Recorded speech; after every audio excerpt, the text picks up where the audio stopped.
Okay. We left off with Colleen making a check to see if all the food that she's been just guzzling down is Giving her food poisoning. Staying down.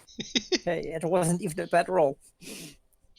It wasn't a bad roll. It just wasn't a great roll.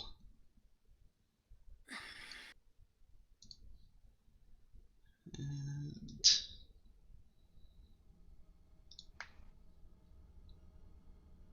I've used your own tools against you. I have all my notes on your player notes. You have notes on our notes? I have notes on your notes. That's okay. I don't think you can beat my text file. It's a noteception. Nobody can beat his text file. I've seen it. It's a noteception. Noteception. Joke's on you. My notes are 3 sentences, and they're not even complete sentences.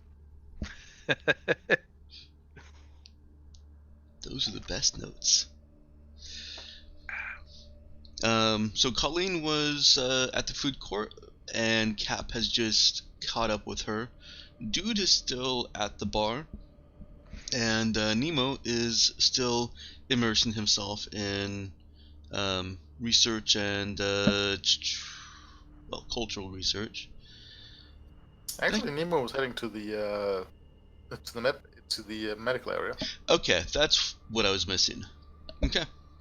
Nemo had just overheard the radio chatter about Dylan Ray and was heading to the medbay. Because he couldn't find any other address listed for him. Or any other. He couldn't find any reliable contact information listed for him. Right. Okay. Let's start with Cap and Colleen. Colleen, as she gets up and starts moving toward the taxi and moving around again, starts to feel very nauseous. It was the sudden lurching motion of getting up and turning, and it felt like her stomach kept on turning. Oh, I hate that feeling. And she's sleepy.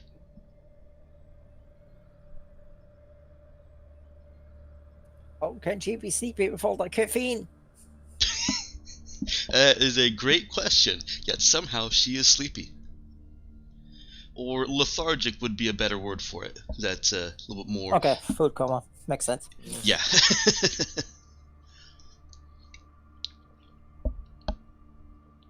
Well, nothing to be really done about that. She has a meeting. Okay. So... You alright, kid?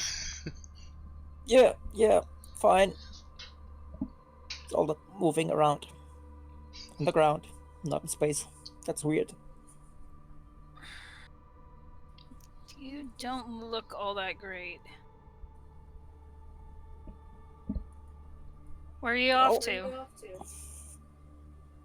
Oh, just driving this off.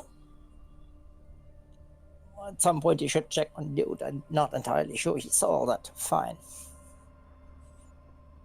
Hell, I could tell he was faking that smile. That alone should tell you something. Yeah, I know, but there's a point in time when you gotta leave a guy alone, too. He'll let me know if he needs me. If you say so. Trust me. It's you I'm worried about right now. Where are you going? That way. Trying to make some money. Some work. Doing what? Working with computers. I don't know, it's just a preliminary meeting. Someone has coding jobs here. Better than retail. Cap crosses her arms and looks at Colleen. I don't know what it entails. That's what the meeting is for. I want to be nearby. Oh, Is it a public place that you're meeting? was it a public place, Mike?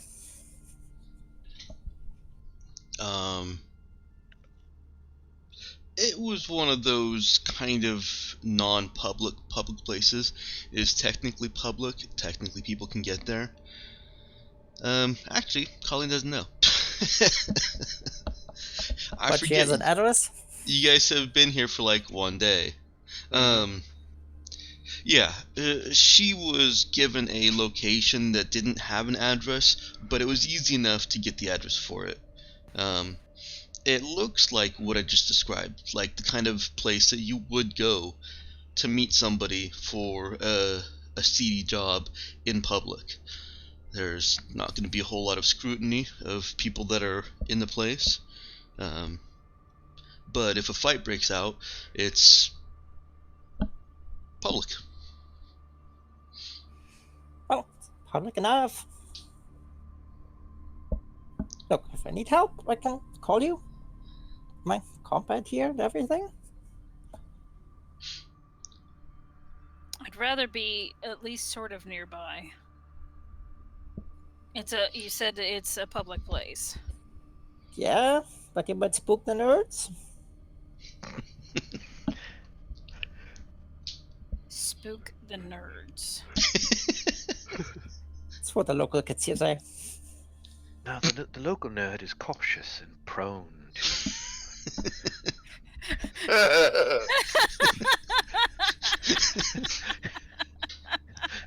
Do we need a Z Frank episode on nerds? Thought that was actually pretty good, David Attenborough. Have a barbed tail.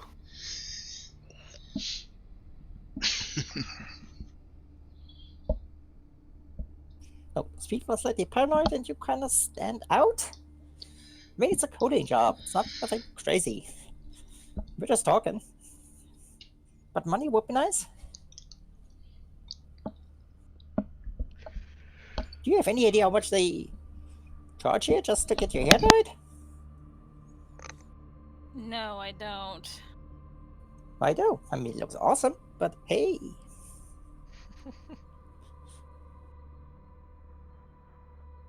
Anyway, I can call you if there's trouble.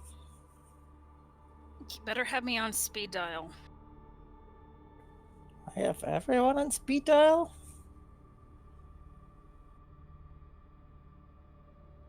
I would rather you didn't do this. You don't even know what this is? I don't even know No. what this is. Let's sense the talk.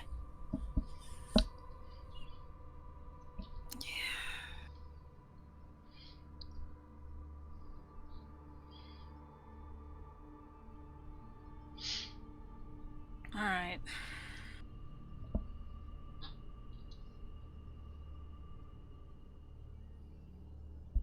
Anyway, catch you later. Just gonna sit down in this car and relax.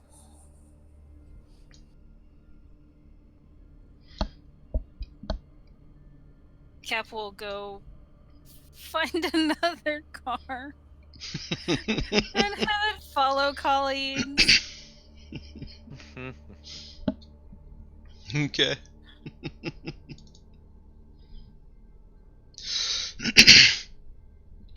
The cars have no problem following each other.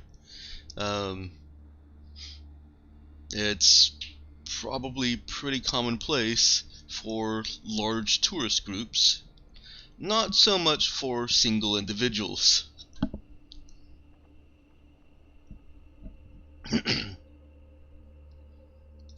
Excuse me. Got a little water down the wrong pipe. Let's head over to... what's his name? Nemo. Nemo for a minute. Alright. Nemo, same as everywhere else within the blue area. It's easy to hail a cab or get an Uber for free over to the tourist medical area. Conveniently located right next to the viewing area.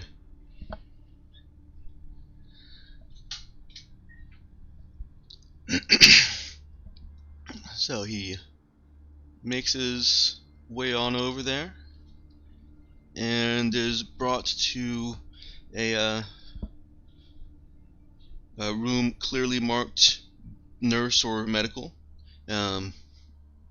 with people going in and out of it. Like most of the places, most of the buildings and stores here, it's just a room in a hallway.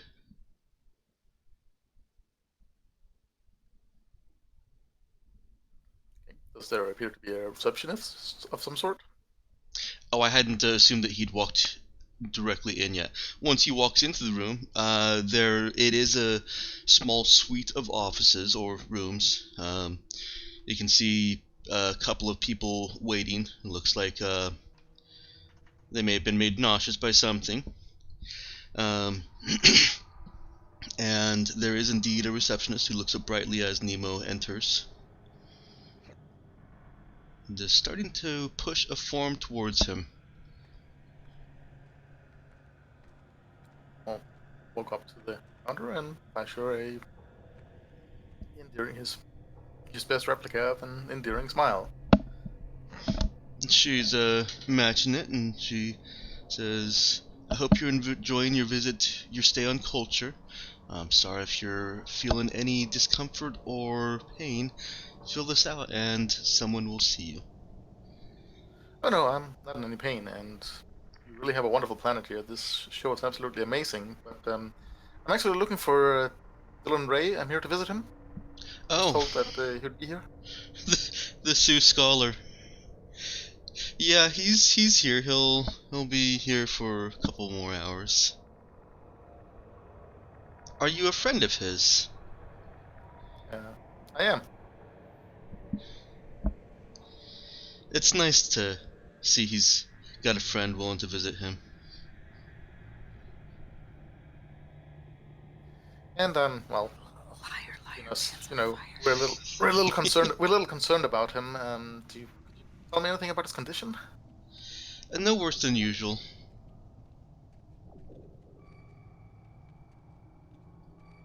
She Well, seems to think that answers it all. Well, that's good for a certain value of good, I suppose. Do you think I could see him now? I shouldn't. He really Trust me. should need to rest it off. Yeah, but trust me, he'd be really glad to see me, and I think that what I'm about to tell him is would really help him feel better. I'll make sure not to disturb him, I promise. Let's go ahead and get a charisma talk roll on that and see how flashy that smile is. Or how endearing that smile is. Just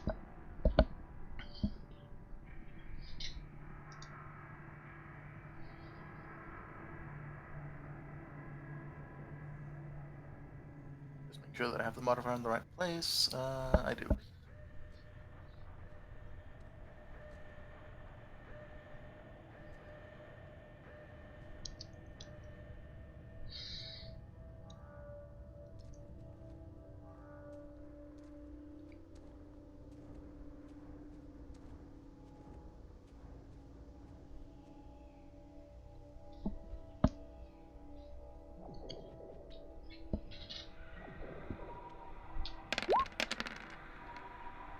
Well.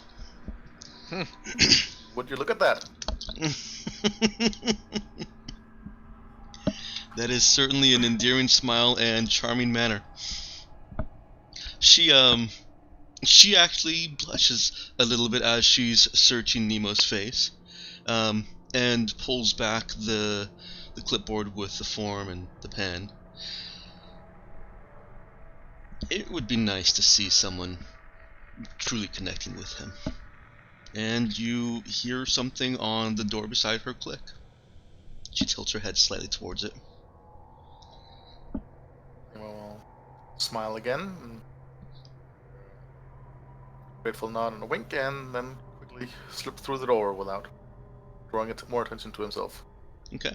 And ends up causing him to pass right by her her desk on the inside, and she says quietly, room 7. Making my way to room 7. Making sure that I look like that I should be there. Okay. As Nemo is making his way to room 7, he can see that the rooms are all closed off. There are no windows into them that he can see. But the first 2 rooms look much larger, just based on the spacing between the doors. Rooms 3 through 8 look like small bedroom-sized rooms, again based on spacing between the doors. And he reaches the end of the hallway. There are only 8 rooms.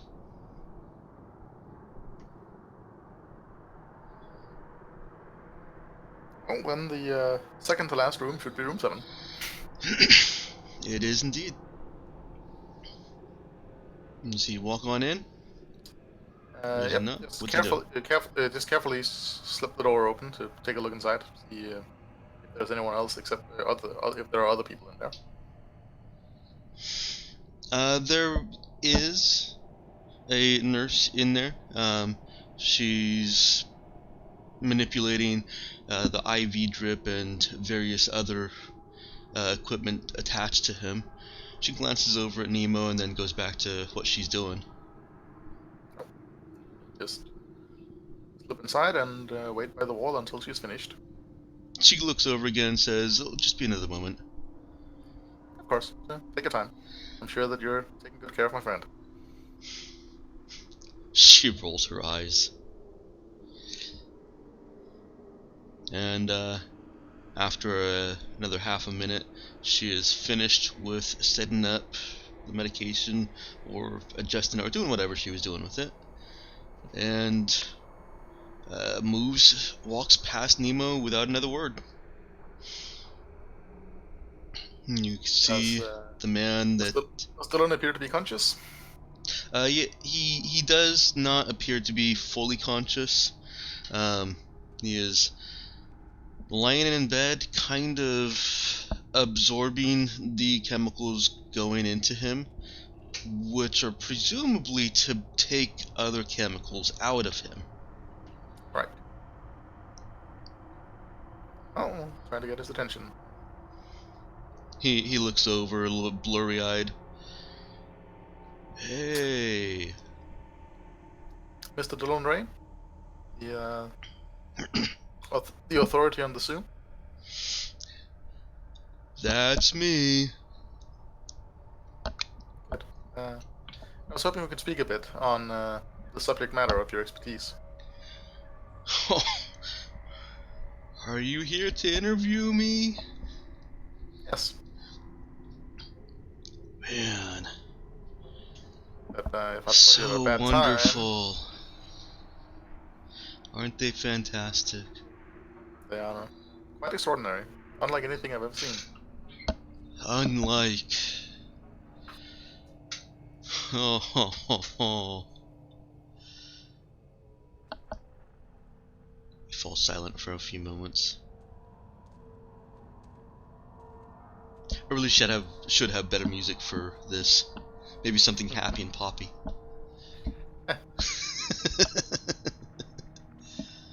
So, I understand you believe they're sentient? He looks over as sharply as he can in his drugged up and drugged out state. Drugged out and out drugging. Ha. They think, man. They feel. I believe you. Have you established communication with them? Yeah, man. They talk to me in like their dance.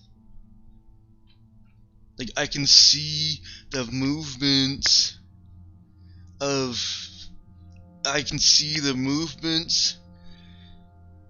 and And he just kind of stops there. How did you establish this contact? How did it happen? He, It doesn't appear to be. It doesn't seem to be something that happens to everyone. Did they pick you specifically? what?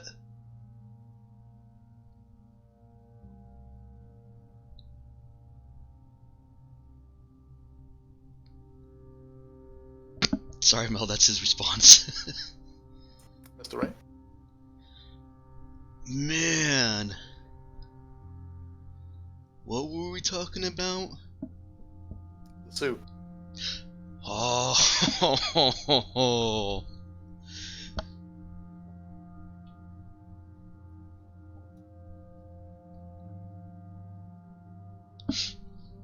If Nemo leaves him in this state of silence, he will kind of begin saying nonsensical platitudes about the Tsoo.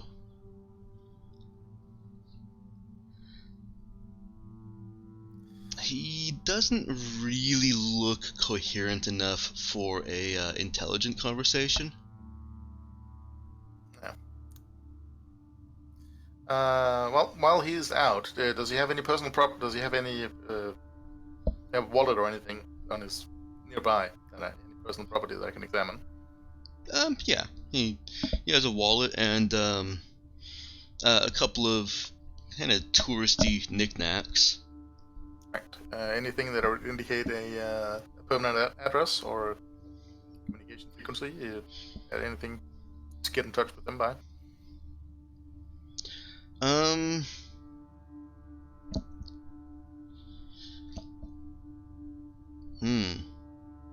Yes. There is some kind of SOS issued ID. It looks like it has been glued into his wallet, which Nemo found in a pocket, along with loose bills and loose receipts, and a couple of brochures, and there wasn't actually much in his wallet except for the ID, which was glued in. Right, but that has an address. It does have an address, yeah. Okay, Nemo will commit that to memory, and then put it back where he found it, and leave him to his current state. Yep, he doesn't even really seem to have noticed that Nemo rifled through his, well, That one was the pocket. plan. Okay. Slipping out again. We'll just pause at the reception, smiling at the receptionist again. I'm afraid I'm a little unfamiliar with how your system works here. Will there be a bill for him that someone needs to take care of? She arches an eyebrow. No, he's technically a tourist still, and so his health his medical is covered.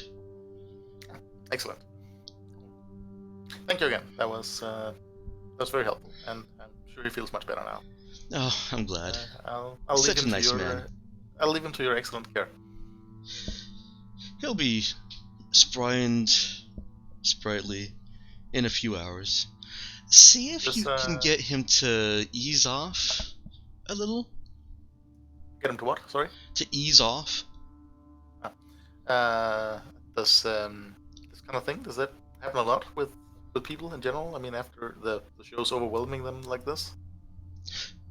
Oh, the show is definitely a profound experience. But Dylan has a history of, I guess you would say, profound experience. You probably already know this. He goes in high and comes out higher. Yeah, I figured it was something like that. Right. Well, thanks again. You've been really helpful. She smiles flirtingly. and Well, has a simple very sing-songy "You're welcome." and then he'll head out for that address. Okay. Despite her calling him a tourist and saying that his medical care is free, he is actually living, according to that address, in the residential area. Okay, heading back there then. Okay. Nemo's trip, like Colleen and Cap's trips, is going to cost him, but again, the amount is so negligible that I'm not asking you to track it.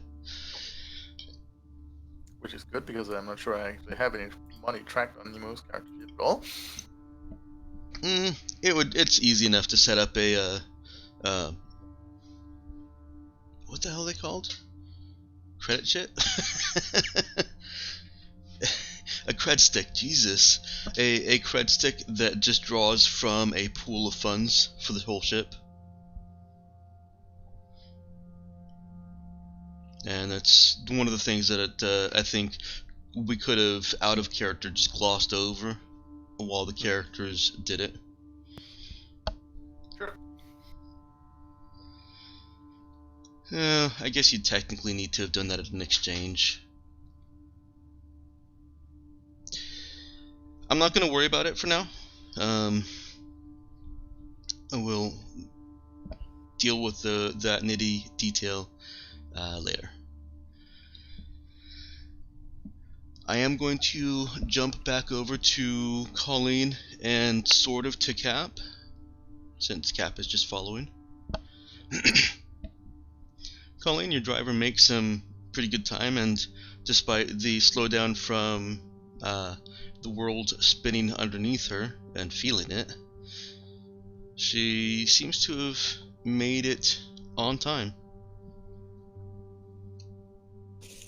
Excellent. Were there any details like secret catchphrase or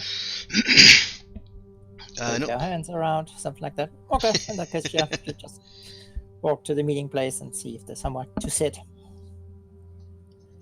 Standing sounds like a bad idea. Yep. Alright. Excuse me.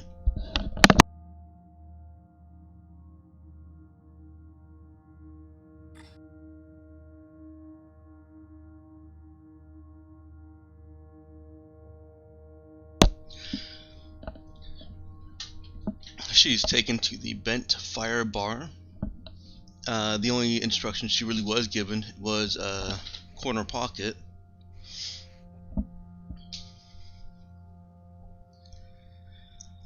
And that's the only real cryptic piece of information, once she got through all the decoding and everything else, that she has left to decipher. What does corner pocket mean? That is a good question. Probably also an easy question to answer as soon as she walks in. There are only a couple of people. It's a fairly low-key bar. And most of them are at stools, at the bar, at pool tables. There's one booth in the corner. Well, there's a booth in 3 of the corners, but there's one booth in one corner that has one person sitting at it. What does that person look like? They actually look pretty neat and tidy. He has his hair combed very neatly, and it looks like he's used some product to keep it in place. In fact, he wouldn't look out of place in a Starship Troopers propaganda piece.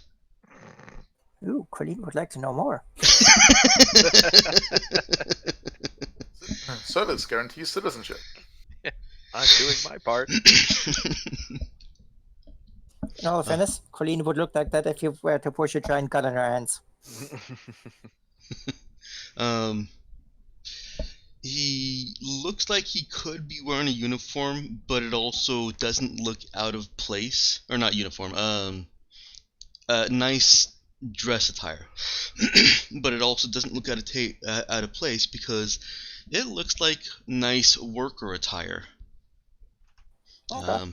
Something that Does a it, miner would wear on a date to the mine. okay. But it looks slightly out of place for this level of bar. He is just Oh, a minor with the E. I don't know. miner with an E. He is just at the top level, highest level of fanciness that this bar can accept. Wait, in that case, how does Colleen rate in this bar?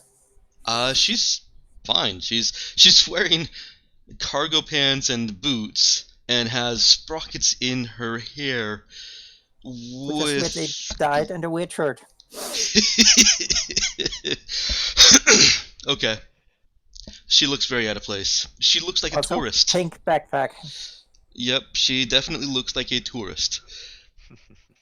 Right, well, that probably is the guy, so...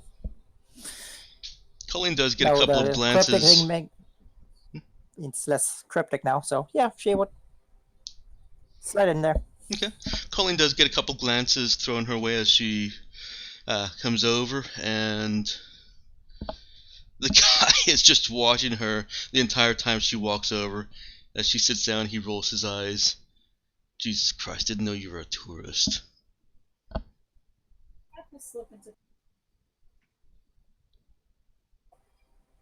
Couldn't hear Oh. you, Em, if that was intended to be heard. Yeah. Cap's gonna slip into the bar. Cap looks less out of place.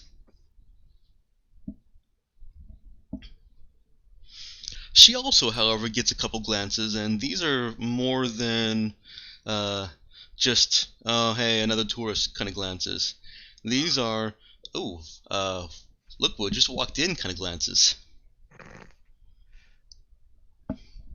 So they Oh, like the resting bitch face?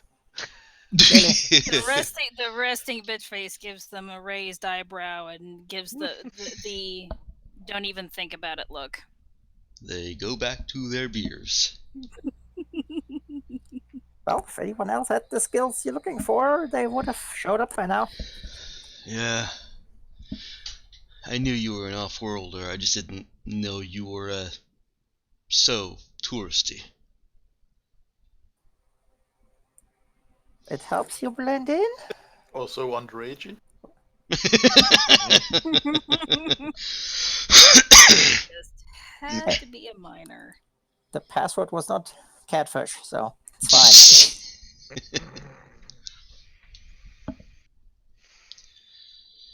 He just kind of slides past that blended in comment.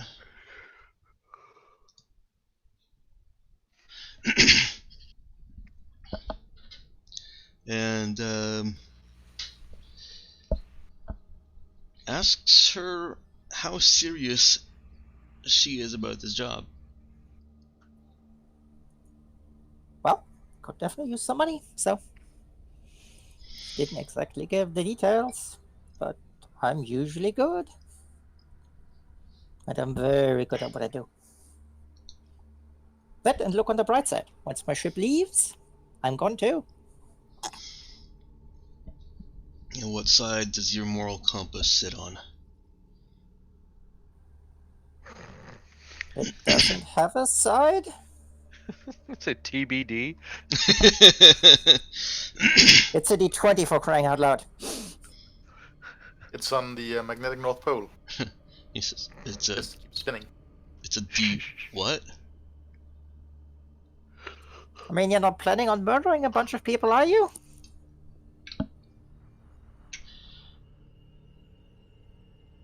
No, with preparations, nobody will have to die. See, that's good. Okay.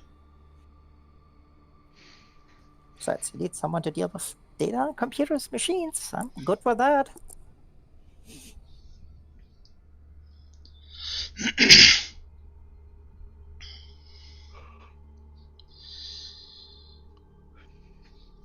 He takes in a deep breath, sizing up Colleen.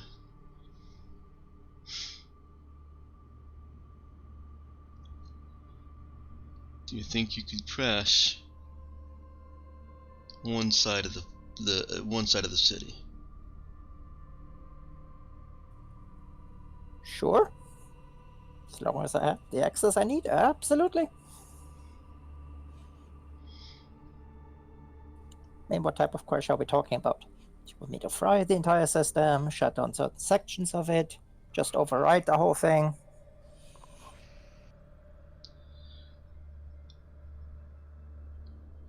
I need to let Sos into the city.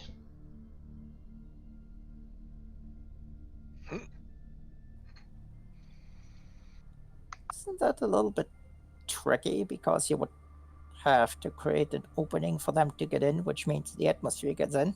Doesn't mean everything in there gets burned. Not the Tsoo. Sos. The planet. Okay. Just a simple mean, matter of that's- overriding security protocols, keeping the airlocks open. Well, sure. Yeah. I mean, do you have anything planned out, like blueprints? Or where the access is for that? I have Tools and equipment? I have administrative access Ooh. Okay. That's good. and line shunts. I don't know where they need to go. Now that I can probably figure out. And I also have a secure terminal for you to use.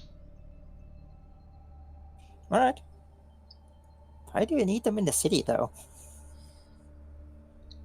Tourism is ruining this planet.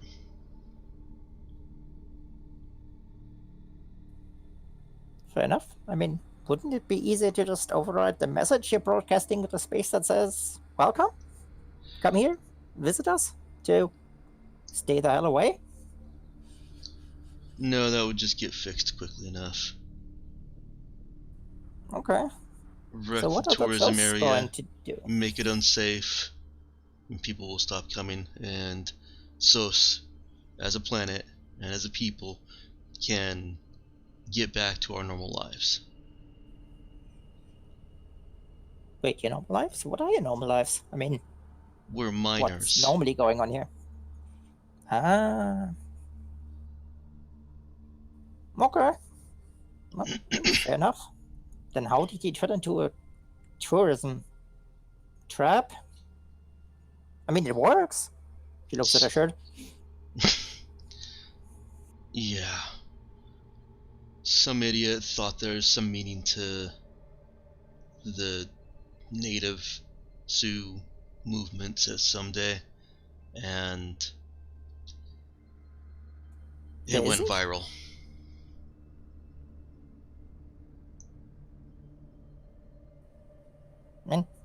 But It's yeah, sure. idiotic, they're dumb beasts. So they're not intelligent at all?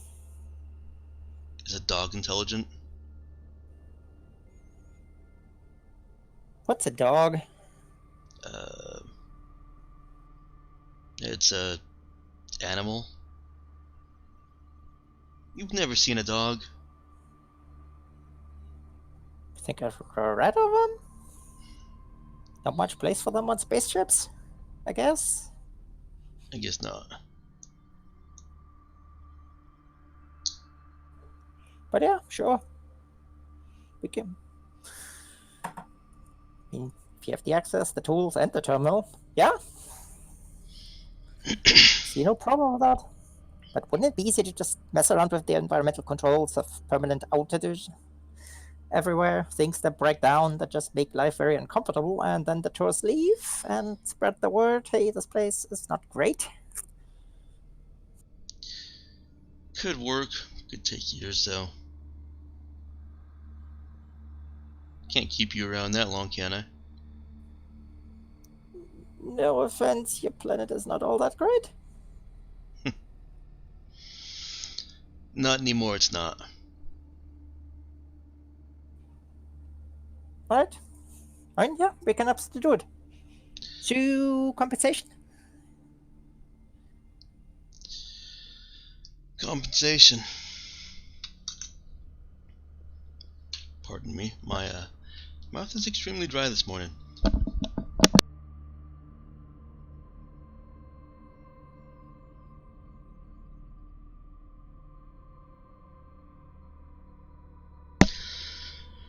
It's probably because I feel like I need caffeine, so I crack open a NOS every single day and then drink 2 sips of it and like, holy crap, my mouth is dry. Have you considered switching to whiskey instead? I can't say that I have.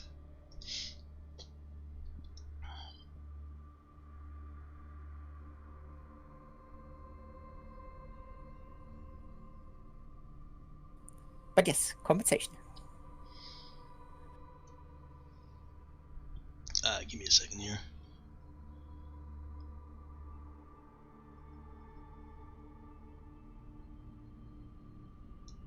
Okay.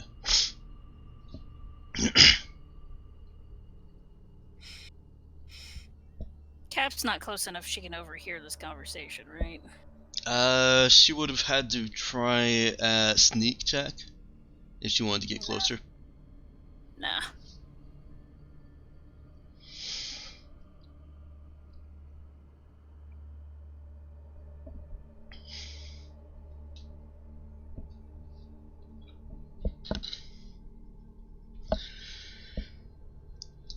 He says he's authorized to offer 100,000 on completion of the hack, and another 600,000 if the efforts yield the desired results.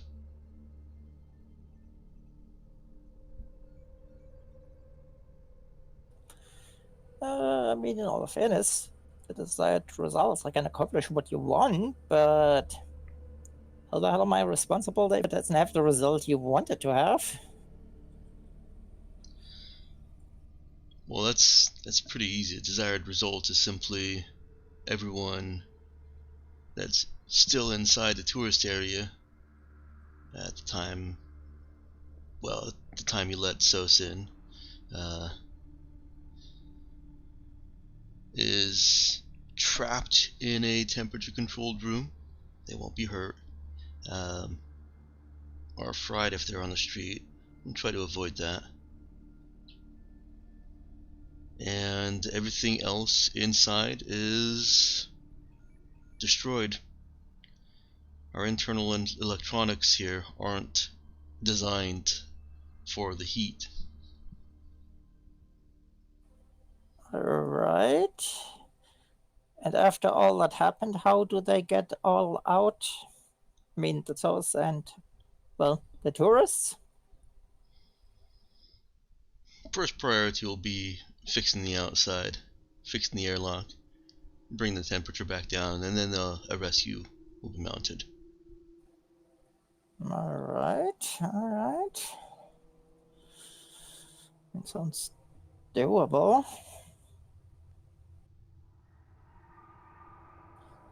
I mean, you have a warding system in this place? Like the airlock is breached or something like that? So the people have enough time to get to where they need to be? Yeah, sure. How convincing does the sound of that? I don't know. Roll whiz notice.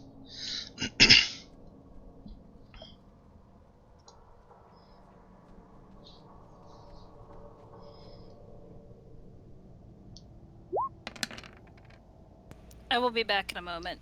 Okay. There you go. Sounds like you saying yeah, sure. Alright. Well, alright. If you can get me where I get to go, I can figure everything else out. Oh, I do require 30% beforehand. That's what the 100,000 is. Alright. That works. Worst negotiator ever.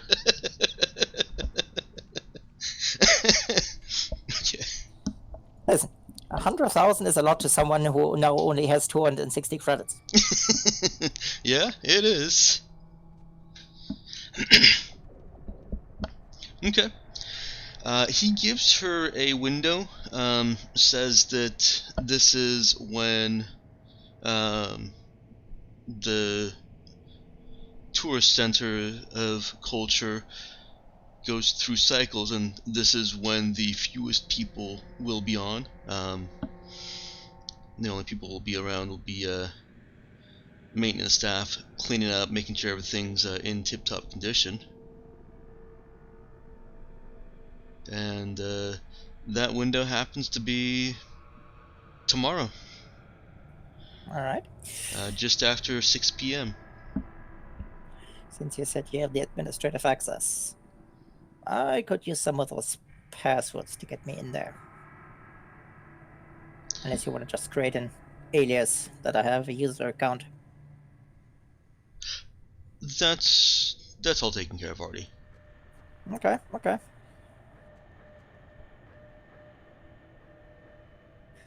And she looks him over. I take it would be better to have some sort of like your type of attire? Try to stand out less. Well, that's fine. Checking if like your suit is more like the typical attire there. Draws less suspicion. And he looks down at his own attire and looks back over at her and nods. Right?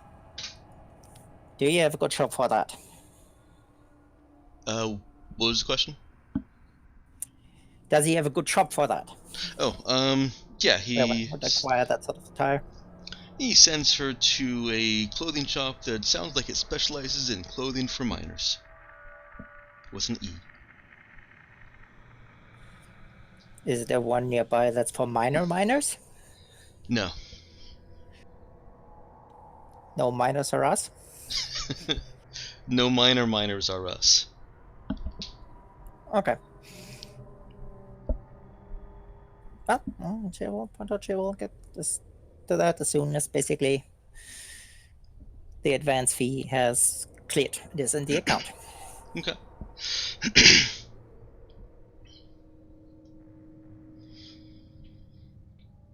Alright, well.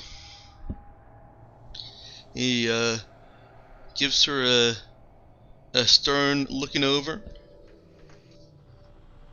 and talks finances.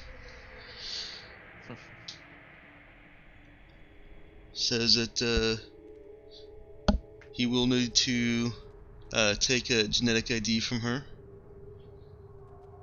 and then he'll transfer the credits to her credit stick as soon as he has that.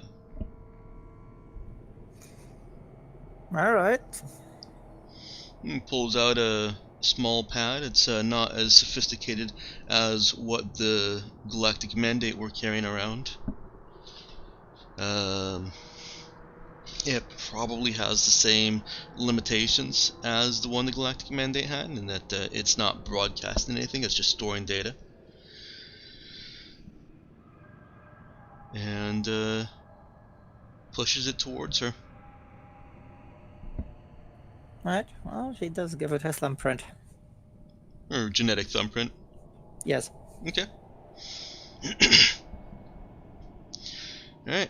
He pulls it back to his side and brings out a cred stick. Uses his datapad to initiate a transfer to a cred stick that she produces.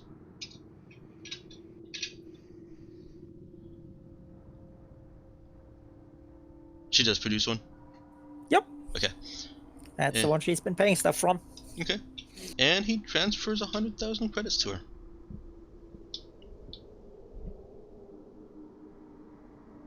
I'm rich. Rich.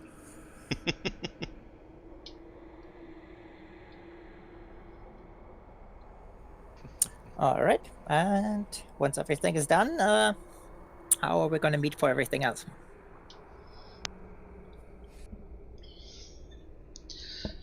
He gives her directions to a specific location and tells her to be there at 6:08, and that is the last time that they'll need to have any contact. The funds can be transferred through the exchange. The rest of the funds can be transferred through the exchange, just through normal processes.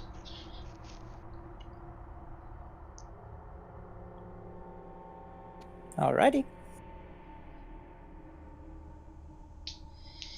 Yeah, holds up that little tablet that took her genetic ID, kind of shakes it and says, "This goes well. We may call you again."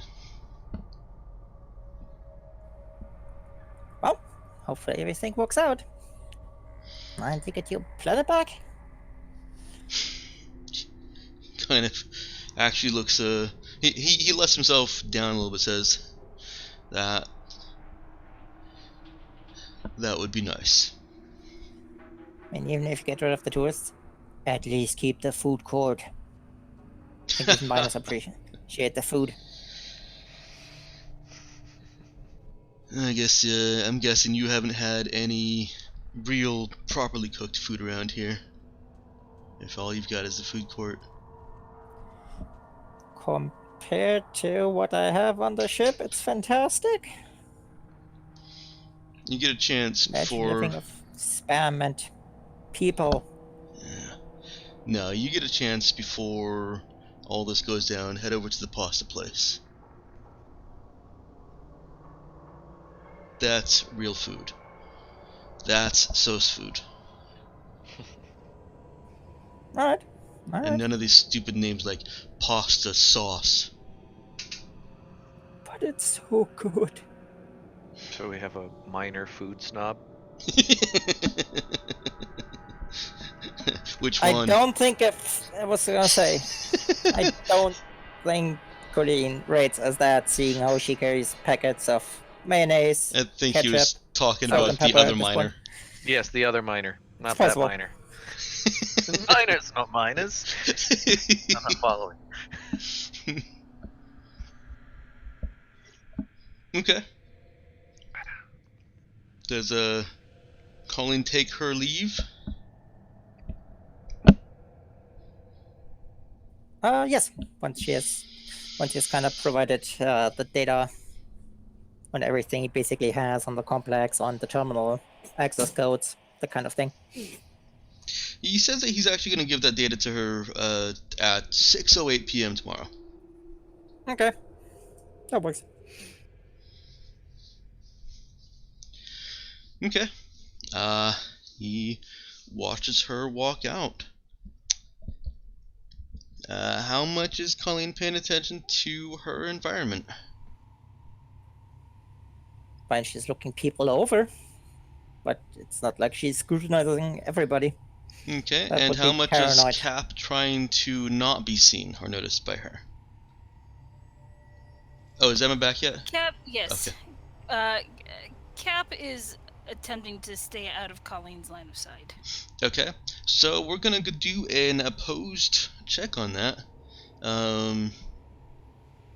Emma can use sneak with either charisma or wisdom, and Colleen can use notice with wisdom or wisdom. You said charisma or what? Charisma or wisdom for your sneak, and Charisma. Colleen is stuck with notice with wisdom. Let's see. Sneak. Charisma.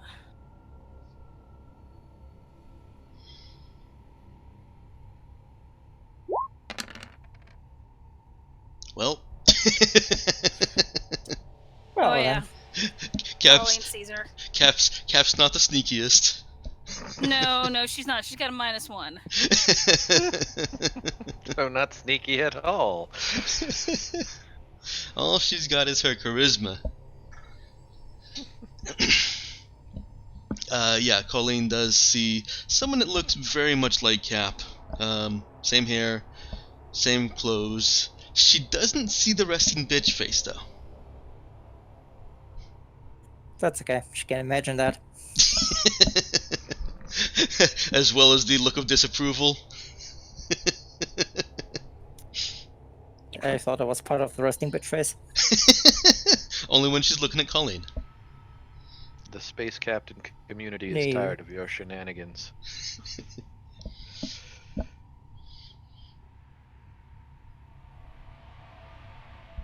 Is Colleen going to just continue walking out?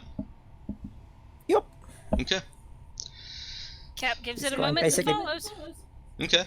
Colleen doesn't seem to Lead have back noticed to the Cap, room. according Colleen to has Cap. the plan.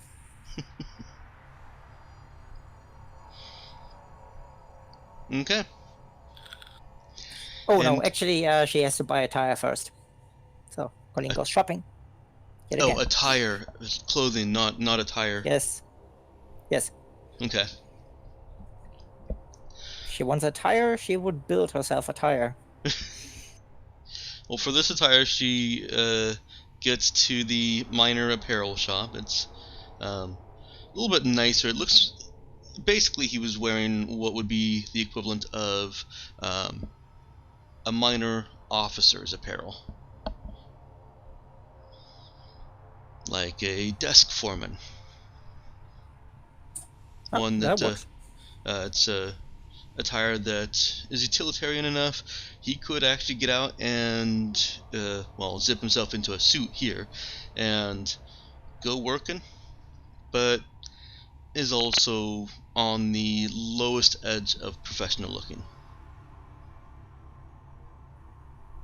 Well, Colleen gets herself a nice little outfit. Basically just telling him, hey, got a job in administration and everything, and I want to look decent. Mm-hmm. What do you have? She has no problem buying this kind of clothing. Well, I take that back. She does have a little bit of trouble with it. It's not made for her size or body shape. So, she's getting it a little bit baggy. That works. And she's gonna ask if he can recommend a hair place around here. Oh. Get a more professional cut. The attendant does recommend to her a hair place and kind of has a smug grin curling up on his face. Getting rid of the tourist look, are you? Well, you want to look professional when you're around here, so new job, new everything. Use a nod of approval. And then that's the next stop. Is Cap still following her?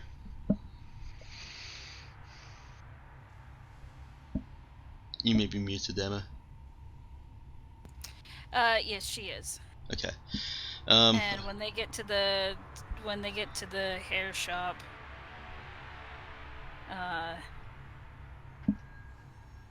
Cap will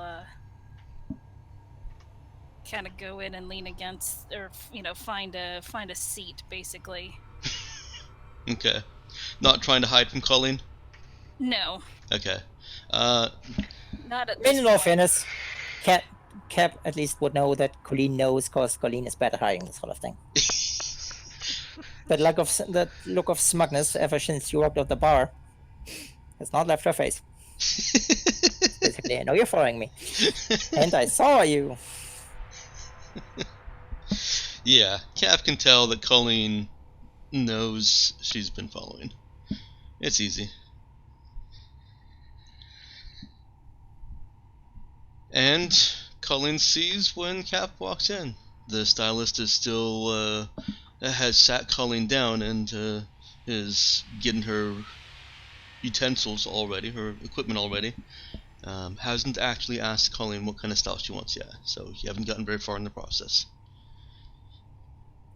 Professional bun and blonde. Alright.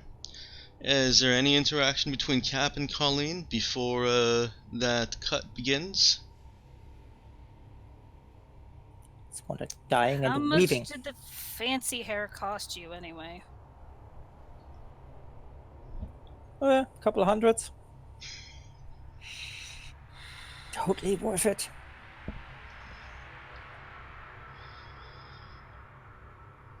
Are you sure this is smart? Yeah?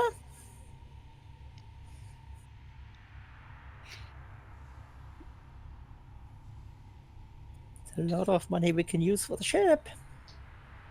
That'd be awesome.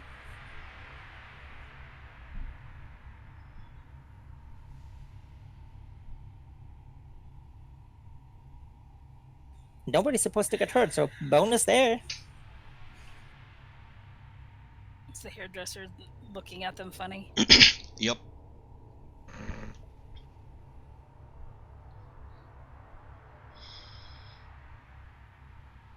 Yeah. It's a he. Says, he steps back and says, I'll leave you two to talk for a minute.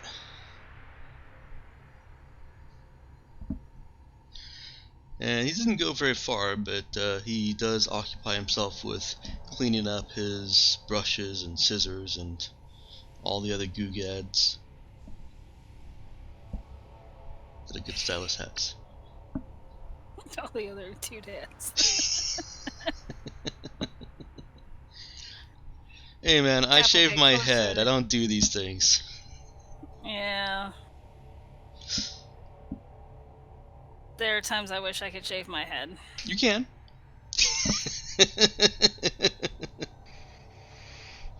I think that might create some other issues. Fair enough. Why not have that Ferengi woman look? My ears are not that big. Oh wow, okay. Back to the game. Let's refocus. Anyway, yes. Also, I assume you usually wear clothes. Yes. That was the original Star Trek series that pointed out that Yeah, Ferengis yes, don't yes, wear yes. clothes. I'm well aware. Thank you. That's the joke.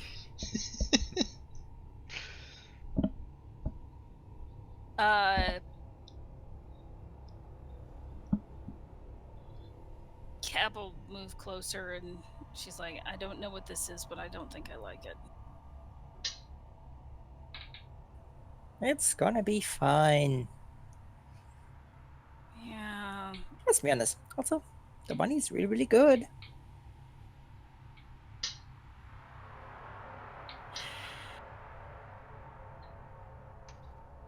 First, do some digging on that guy you met. Well, of course I will. I'm not stupid. I know you're not, but sometimes you're too smart for your own good. Shows the critic 100,000 reasons saying I'm not.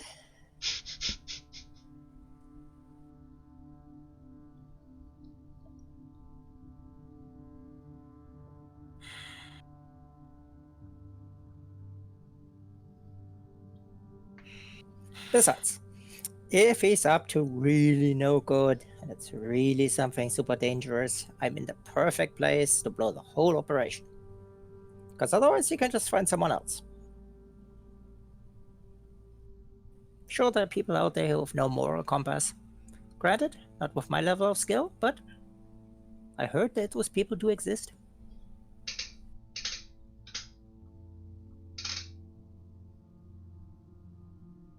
Not that I'm trying to be your moral compass, because I think we both have a good idea that I probably shouldn't be anyone's. Yeah, I'm pretty sure there's a report somewhere that gives several thousand reasons why not. Yeah, well.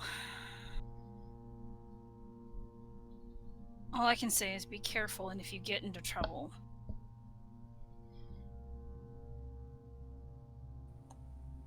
I have the call frequency right here.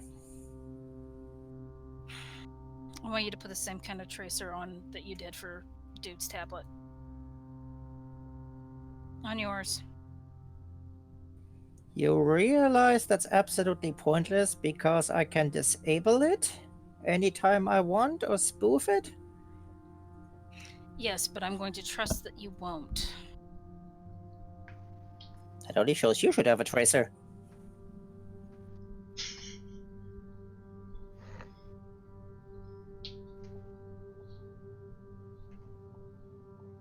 Cap will just give her that look. Wait, the look wasn't there the entire time? Extra special, that look.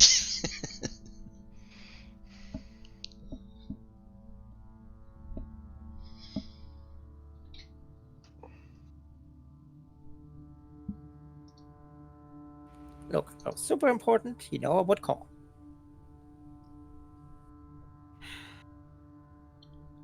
What I'm afraid of is that you won't have time to. It's like 2 button Or if presses. someone knocks you out.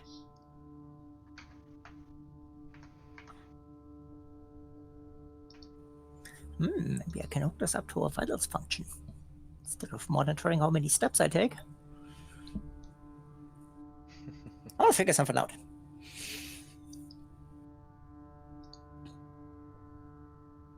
But don't worry, I'll do some very diligent digging.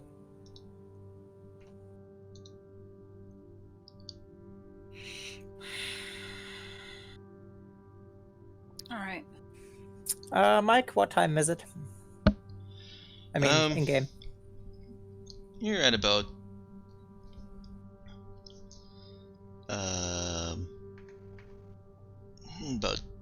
late afternoon, early evening. Actually, I think you were a little bit past that. Sorry. So we'll go with about 6 or 7. Okay. Matt, was that enough time for Dew to do his thing?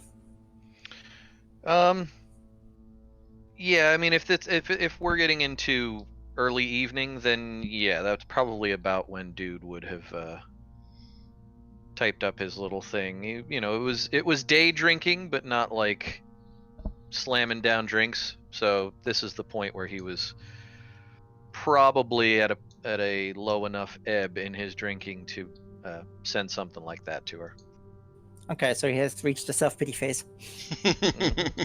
He has reached the maudlin drunk phase. Okay. Like this, yeah. He looks up at it and then goes, oh, okay.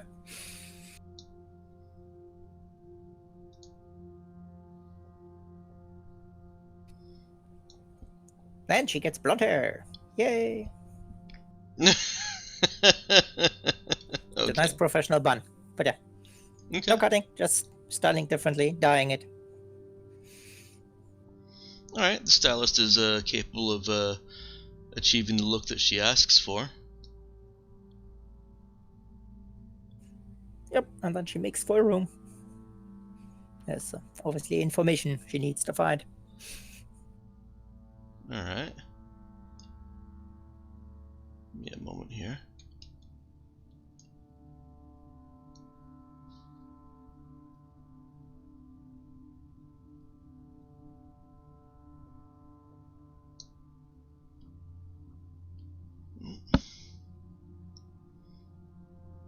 Alright.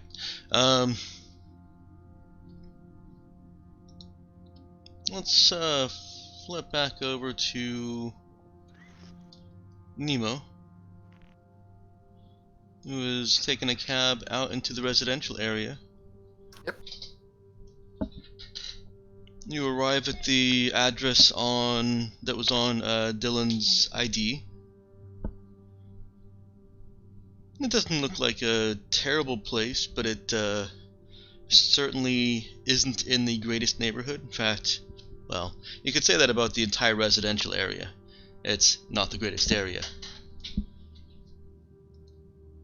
There. I also forgot to move you two. Bam. Hey, look, you're all in the same place.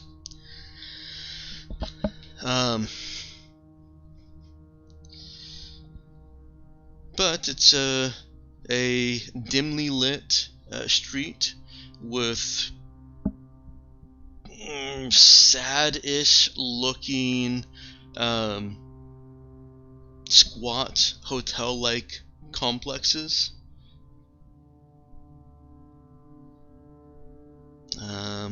Nemo walks along. There's no buzz-in or keyed entry to the main hallway, walks along the hallway, past rooms with dirt on them,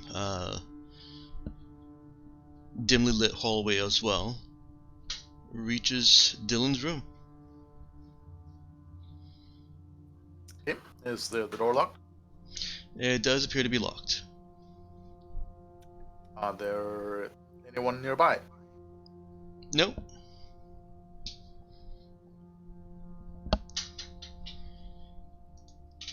There is not.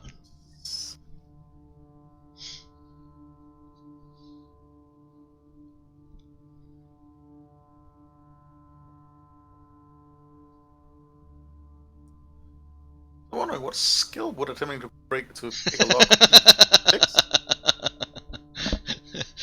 That is a good question. I believe it is sneak. To break the lock or Oh. pick the lock? Oh, to break the lock. I'm sorry, I may have misheard you. Are you trying to No, break the lock or pick it? No, pick it first. Okay. That would be sneak. Actually, So- no. I'm sorry. It's better for you. It's fix.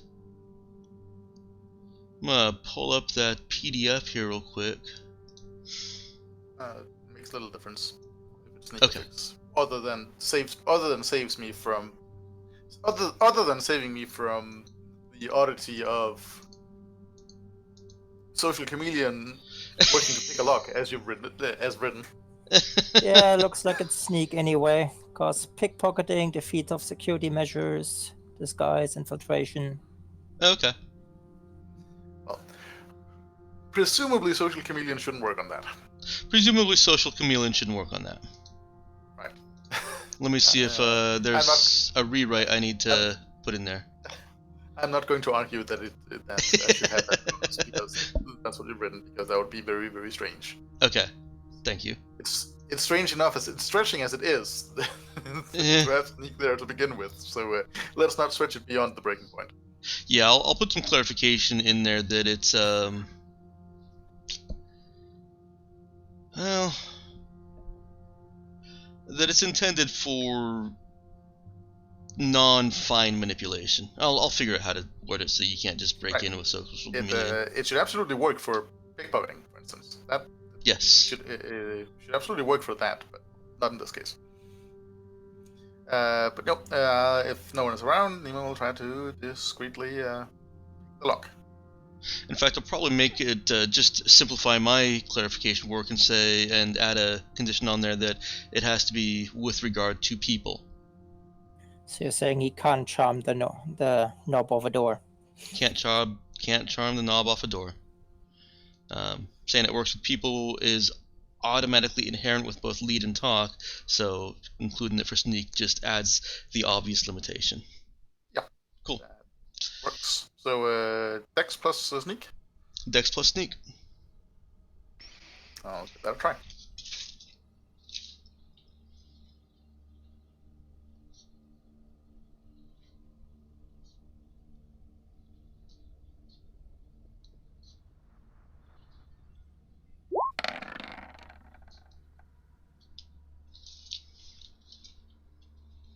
Oh, I was almost another. I was almost another 12. That's enough He to was defeat the resting on lock. the 65. Sorry? That's enough to defeat the lock. Okay. It's not a case. particularly high quality lock. Yeah, well, good thing. That saves Nemo the trouble from having to break it. Yes, indeed. And then he'll slip inside. Okay. The inside of Dylan Ray's apartment is as messy as his mind must be. It's not clean. It does have poorly done artwork that probably is supposed to resemble the Tsoo. Nemo might... A normal person probably wouldn't be able to tell what the artwork is about if they don't have the context of how obsessed Dylan Ray is with the Tsoo, or the context of the Tsoo to begin with. There's a funky smell, there's food that's been left out, clothes scattered all over the place. It's just a messy place. will methodically and without making too much noise to attract attention, just start looking through the place for any anything of interest relating to his theories on the Tsoo, anything he might have written down, or Okay. All right. anything else that any and all information relating to the Tsoo, basically, is what he's looking for. Let's go ahead and get an intelligence notice check. Unless you can, as usual, unless you can think of a better skill to represent.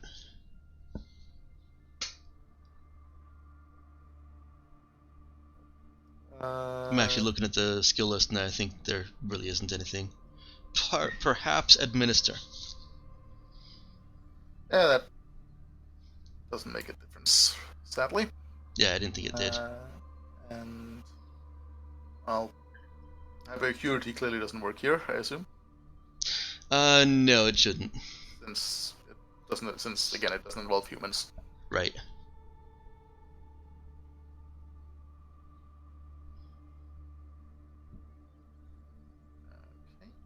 Okay.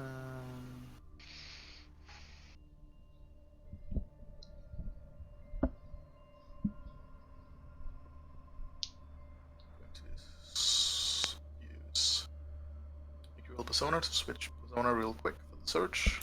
Mm-hmm.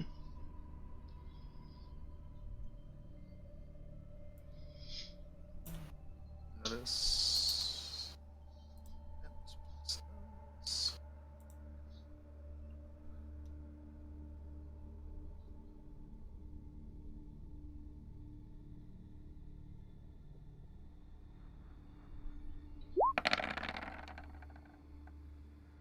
Okay. Well, that wasn't very helpful. Nemo's gonna be there for a little bit, so I'm gonna cut away. He's gonna. He's taking all the time in the world. He's pretty sure that Dylan's not going to show up anytime, or anyone else is going to show up at any time soon. So he will take as much time as he needs to search the place from top to bottom, basically. Okay. Let me also get a sneak check from you. And you can use intelligence for this also. This is just to see how good he is at not disturbing things. If that's what he's trying to do. I think he said that. Yeah, that is okay. Exactly what he's trying to do. And also how quiet he is in, well... Yep. So, yeah. Sneak plus intelligence, sure.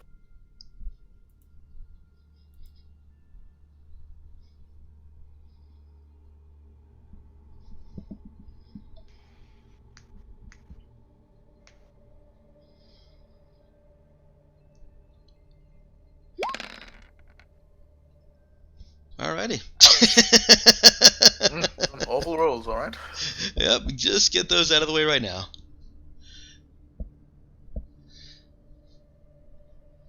And I'm going to have us take a quick break here. Assuming nobody severely objects. Pause for commercial interruption. Well, if I was a partner, sure. Let's all go to the lobby.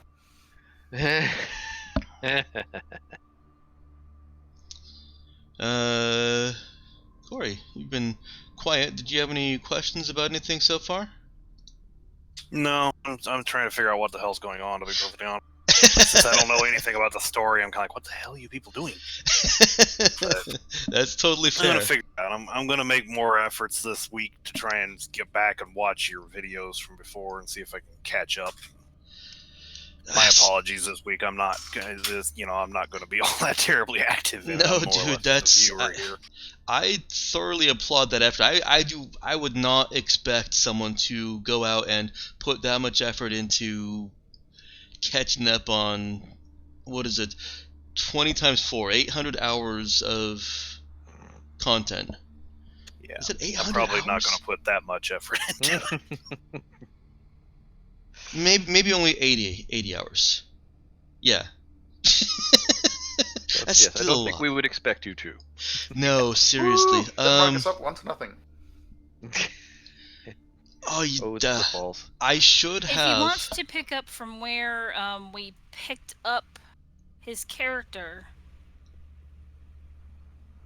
that might cut out a bit of time. Yeah. Actually, yeah, it Yep. would. Probably. And Yeah. I'm also a horrible person at this. I can link you to a summary thread it's lagging a couple sessions behind, but That would be very helpful. yeah, That's the thing. I'm trying to figure out what you people, who is Yeah. these people you're trying to talk to, and what the hell's going on here? Well, you know as much as we do, but I mean, quintessential. We came to this planet. It was advertised as like the tourist paradise. Most of us are pretty broke, and the first time we basically just spent running around trying to find more about us. We found out that, for example, Dude, the quiet one who's been drinking, has been in a band, and the rest of us, Nemo, for example, found some fascination in the local wildlife. That's kind of crazy. And the kid hacker is obviously up to shenanigans. Hmm. And the captain obviously is suspicious of everybody. Except for except for a couple people.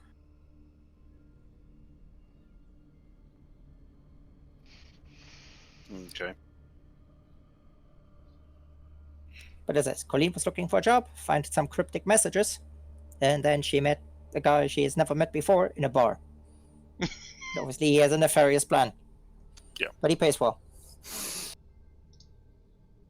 I'm posting. That's the first session where Chishin joined the ship. You can really skip past most of that. Oops. Huh, interesting. You can really skip past most of that, and for the most recent stuff, there's actually a second post that I thought I linked at the end, but I didn't.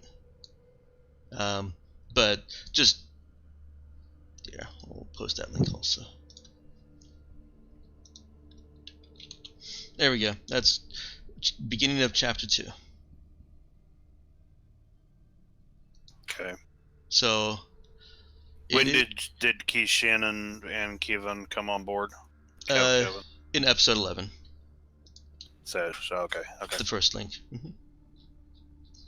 So Okay. they've actually, I will peruse that as a little bit here as well. Like I said, I'm probably going to, if I can figure out how to get them to stream on the tablet, then Mhm. I'm just going to load these up in the background while I'm driving and just listen to them like they're on the radio. Right. You don't have podcasts, do you? No. Yeah. Unfortunately not. I got some options that I'm going to try, and that way, hell, I'm sitting there driving for 10 hours, so I can listen to a lot of this stuff during that time frame. Wow, you two drives worse than mine, frankly. Yeah, but he gets paid for them. Oh, Yeah. I don't get paid for mine. Okay, I'm going to take the break here to go fix myself something to eat. Sure. We'll give it about a 15-minute break and return shortly. There better be some intermission music. No, it's just creepy space music. Mm-hmm. What would you like for intermission music? Use the one from Spamalot. I'm all alone. Now playing No. Canon No, in the D on intermission repeat. music. Oh.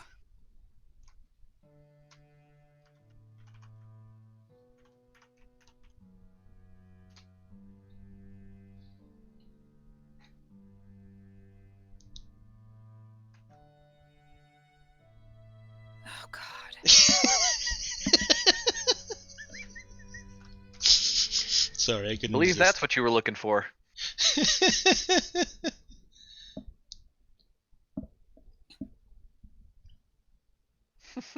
How about some foreshadowing music?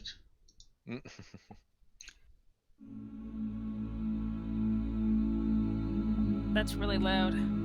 It is. It hasn't. You guys haven't been to this planet, so the volume hasn't been adjusted. I'm doing that right now. That's too low. Do you have individual themes picked out for every planet in the galaxy? Not quite, but I'm trying to.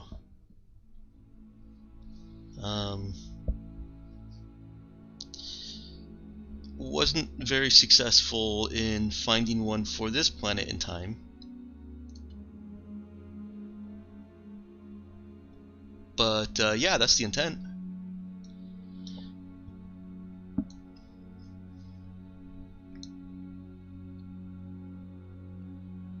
Yes, I'm actually sacrificing watching Denmark play a national game to play with you. Hmm.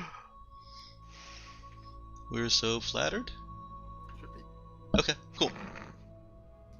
As long as that's the correct response. I'm just following the score. Denmark is up 1-0 against Wales now. Yay! Wales, their favorite hobby, sex with minors.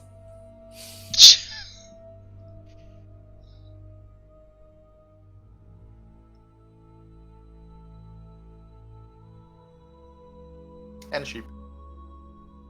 Well, how about that?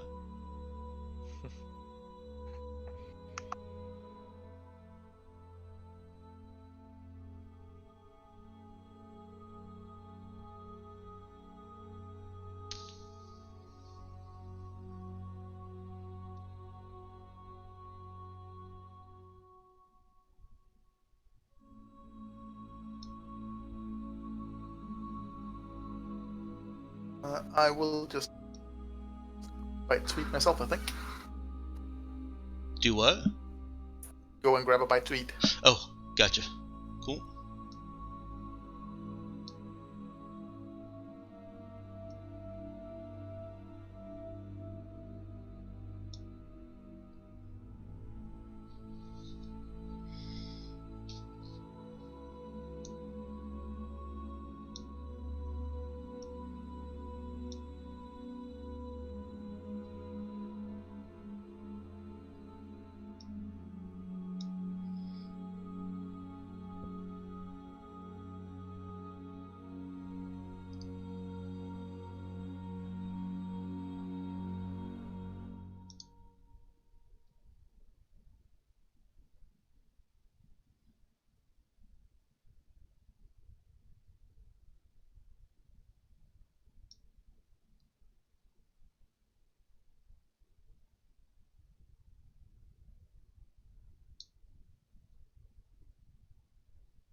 Not plan repeat.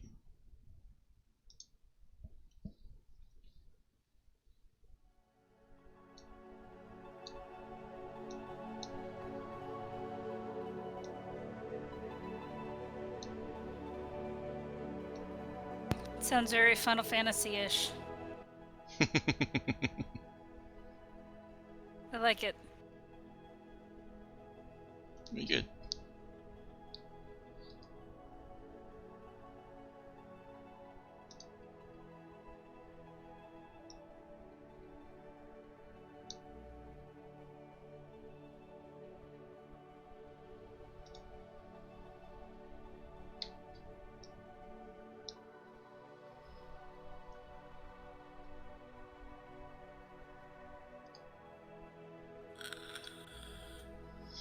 Well, eventually you guys will get to the areas where this music plays. If Colleen doesn't get us arrested first. Right, if Colin doesn't get you arrested first. You think that's the worst case scenario of what Colleen is doing? Everybody dies. Granted, most of our plans and goals involve not kill everybody doing the above.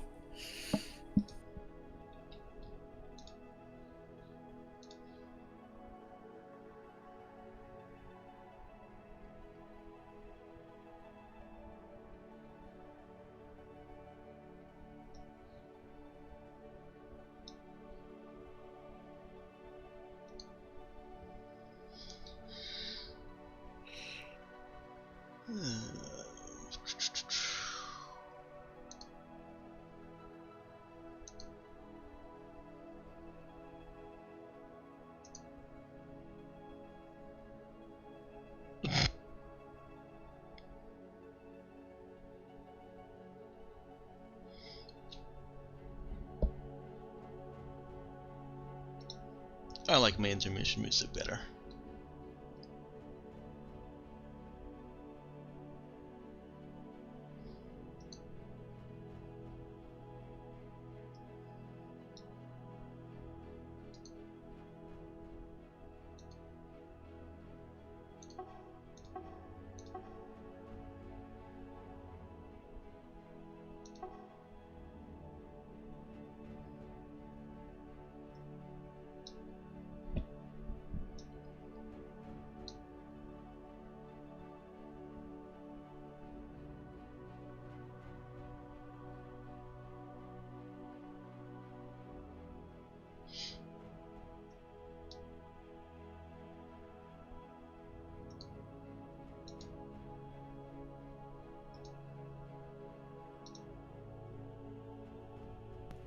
I like this music, Mike.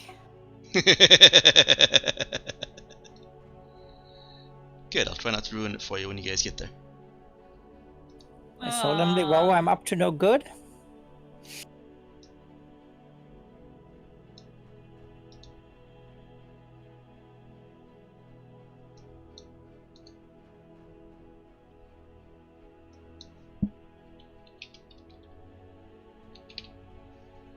I'm back again. Welcome back. Now, with beer that I didn't remember I had, but found out I had in the fridge. So yay! Yay! Yay, beer. Yep. Hooray, beer. I think I have Yay, wine yay. in my fridge. Yay! Surprise beer that I forgot I had. Surprise beer is best beer.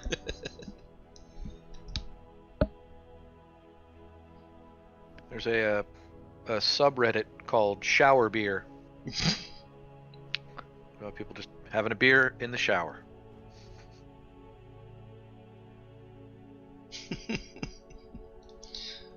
Why you do like this?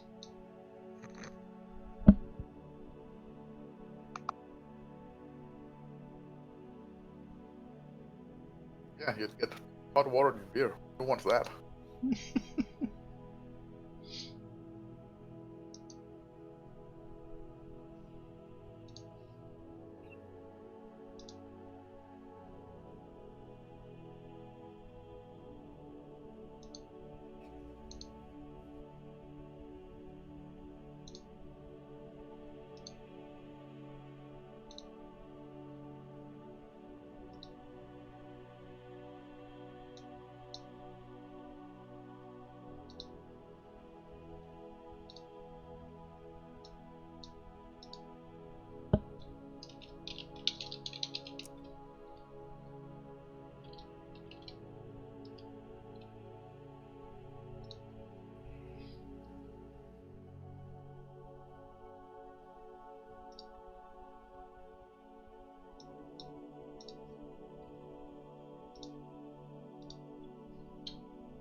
Well, it was supposed to randomize, but I guess with only 2 songs in that playlist,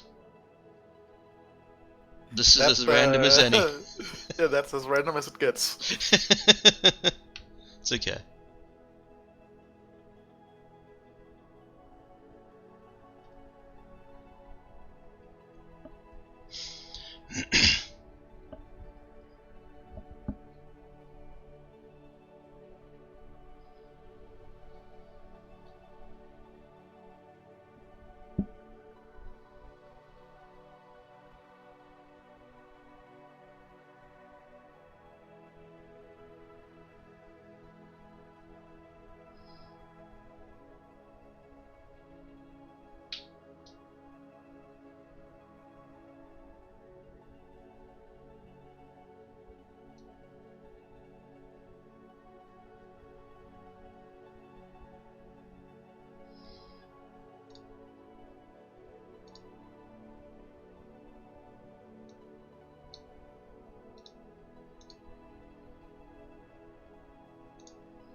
So after however long we've been playing and using Roll20, I think I'm getting used to it. That's good. There are still some things about it that I'm just astounded by, and I bought into them all as well. One of the things that frustrates me the most is piece size. Like, when you put a tile down on Roll20, it just kind of resizes it to whatever it wants. I think it's always a 2x2. Regardless if that it was supposed to represent an entire complex or one square chair. If there's a grid, it puts it down as 2x2. The only exception that I found to this is when you set pogs as default to a character sheet, then they get put down at the right size. So that's nice. But the fault with that's the way Roll20 is designed and programmed. The fault with that is in the set designers not identifying what size their thing is. If somebody's got a 10x20, I have no freaking way of knowing that unless they've put in their hallway 10x20. Mm-hmm. And so I'm sitting there trying to size it up with the grid, and if it's kind of an unusual type size situation, that's almost impossible. Yeah, I had a real hard time with some of the map pieces, and some of the times just the maps that I had pulled from stuff online. It was like, I can't get this to a grid, and it's got grid lines on it, and it still doesn't fit. Oh my god, I think I spent like a half an hour fiddling with one map once. The least worst offenders of this at least use the standard 70 pixels to a square.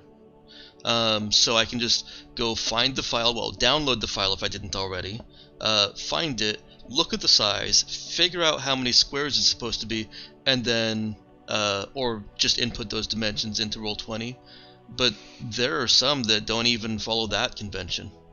Yeah, auto grid thing has been semi-useful, but sometimes that's just not a reference point, so yeah. I tried using that, but each of the pieces that I was trying to base it on were actually, each of the little design pieces on this larger map were actually 4x3, not 3x3. And they looked like they should have been 3x3s to me. Yeah. But when I went into the folder and saw that the file is actually called 30x30, I can now see that those are 4x3 squares. Welcome to one of the other reasons that I was doing pre-mades. Yeah, no, I don't. It was a small reason, but it was a reason. Oh yeah. Let somebody else deal with this crap. Sure as hell don't begrudge you that.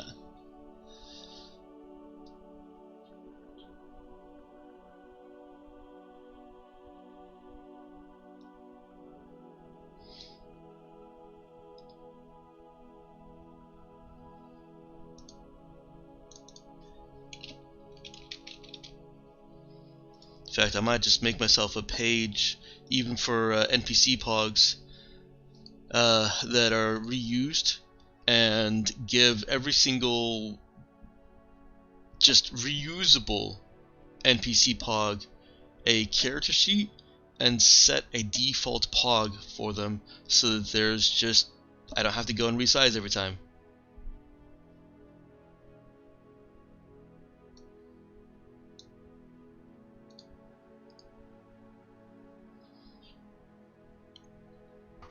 One of the pre-mades that I picked up once actually had a, it had all the different tabs with the different maps and whatnot, and then there was one map page that was just all of the monster and NPC pogs sized appropriately in the just on a giant map grid.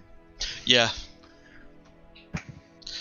I'm also not thrilled that there's I can't find a way of scrolling the scroll bar. Oops, don't. Ah, shit. When you pull down the page toolbar, there's no way to. Oh, shift. Damn it! I figured that out once before. Yeah, because I complained about that, and you were like, "Wait, what are you talking about? It totally has a thing." Yeah, and then I was forgot. Really? Yep. I remember going, "Oh shit," because I'd been grabbing that stupid bar manually the whole time, driving myself insane.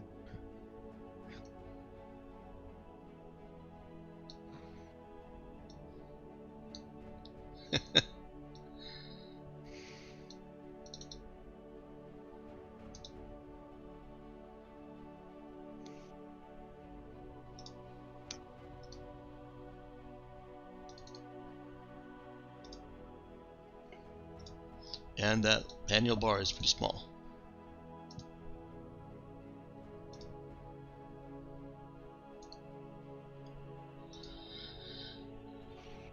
Okay. I think we're about to start back up here. So let's get you back to the appropriate music. Is everybody back? I am. Gonna say, some of us never left. How dedicated. I was playing Ascensions of the Multiverse, but I'm here now. I did see that. I am here for what it matters. Okay. It does matter.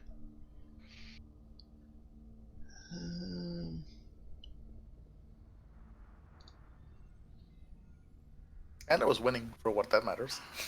You can just leave that in the background, can't you? It saves whenever it saves when I exit the game. So. Right. We have modern game technology now, and Yes. games do that. Exactly.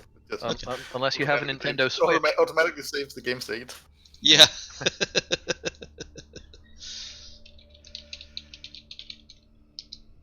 Which is where it gets incredibly frustrating when you run up against some game that suddenly doesn't do the modern thing. And you're like, wait, what?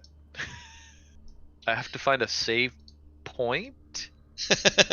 So just that old school? I've got a few games that are fairly recent in my Steam library that do not have save anywhere functionality.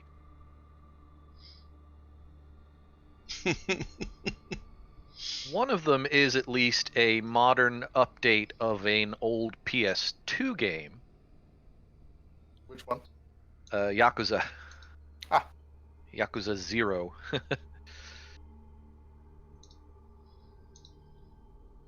But yeah, you have to find a phone booth and save.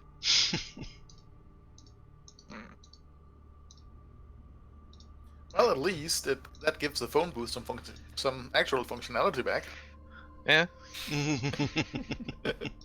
Well, it is set in mid 80s bubble Japan. Right. What's funny is that people found in the INI files a function to enable save anywhere, and they're like, you could try it as long as you're careful, because it works most of the time, but occasionally if you try to use it, it will break the game entirely, and that's probably why the developers didn't enable the functionality. Okay. Reminds me of one of the interface screws Eternal Requiem did. Tried to save your game when you had very low sanity. Oh yeah. Would do the whole old saving. The progress bar, don't touch or remove the cartridge while saving, and then we'll go 2/3 of the way up, and then error save game corrupted, data deleted. Would it actually delete your data? Oh No. no. Okay. Nope.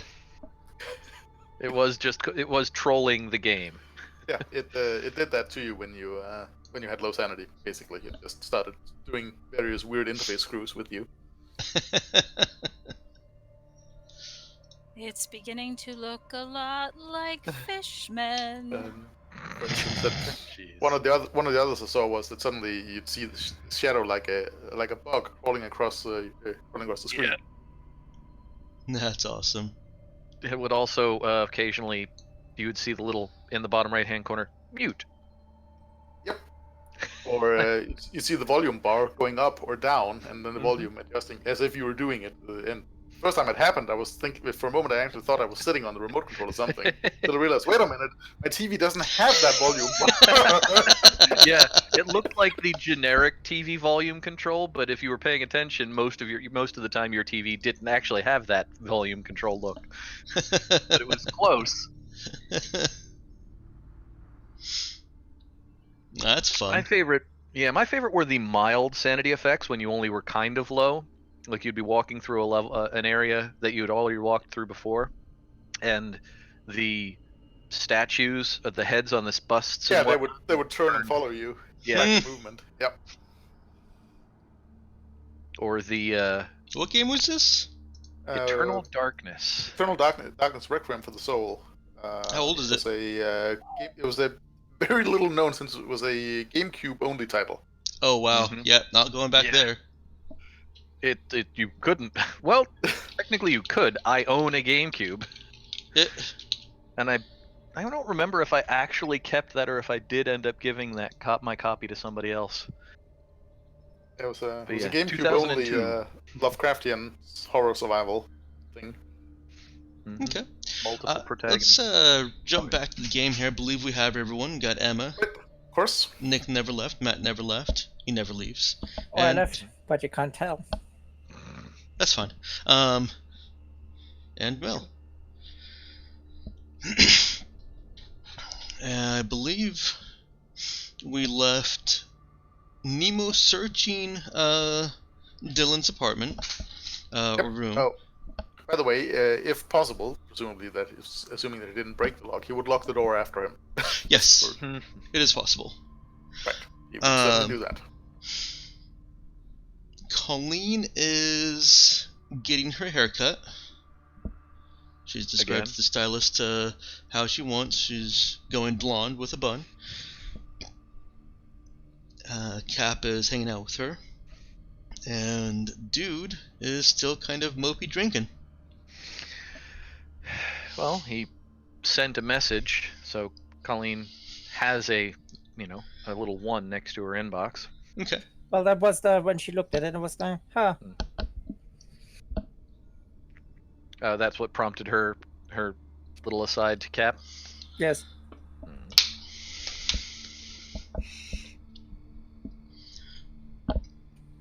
also mentally reviewing the part where it was Dude who told her not to worry about the past and kind of just look towards the future. She was on a homo planet. Yep. Welcome to my world. So Life- everyone's just proving themselves to be hypocrites to her. Life is hard as a Yes. teenager. Yeah. Do as I say. Who wants to know do. about the past now?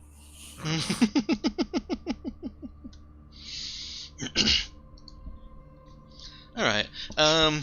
Everyone's activities is going to be taken about the same amount of time. Any of you have a preference who gets spotlight first? Nope. Nope. Alright. Well, let's go ahead and focus on Dude then. He Yay, sits there depressed moping. drinking. Yeah, I was gonna say. Alright, I do want to throw a quick bit of flavor out there for Dude. You found a good dive bar, and it's the kind where he's been sitting there for a couple of hours just kind of drinking and stewing, and nobody's really paying that much attention. You know, nobody's looking over and saying, why is that guy still here? And there also doesn't seem to be a whole lot of, man, he looks like he's not from around here. He found one of those good old bars where people are just kind of going in and chilling out for an hour or so after their shift. He does see a spike in activity as it gets later in the night, around 7:30 or 8.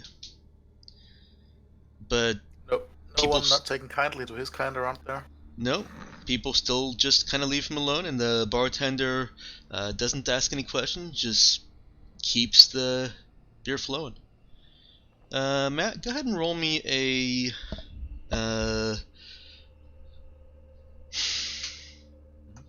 whiz notice check, but you got a -2 from being a bit Drinking? under the influence. Yeah. Gotcha.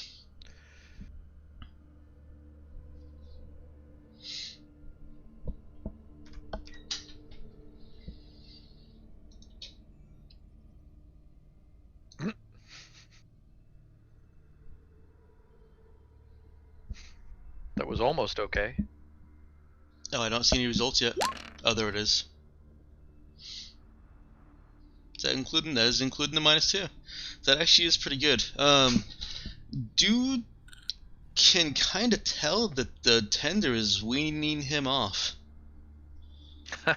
The refills have been coming slower, and even the refill activity itself is more distracted and slower as the bartender is looking out across other folks.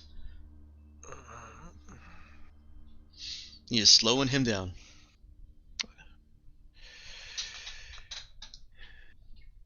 Yeah, he kind of thinks to himself, fair enough.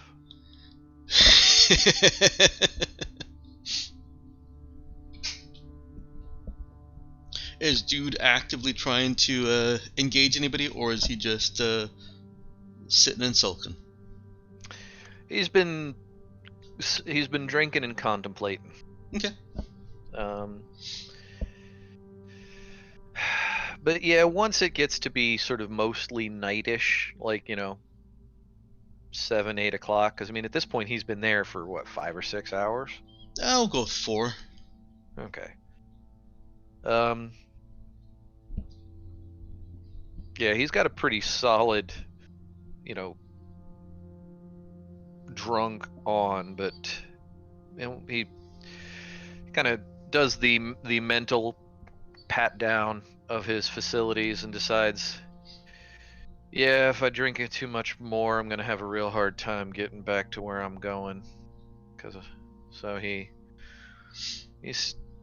stands up relatively steadily and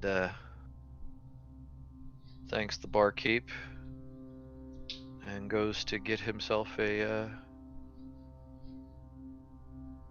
a cab back to the ship.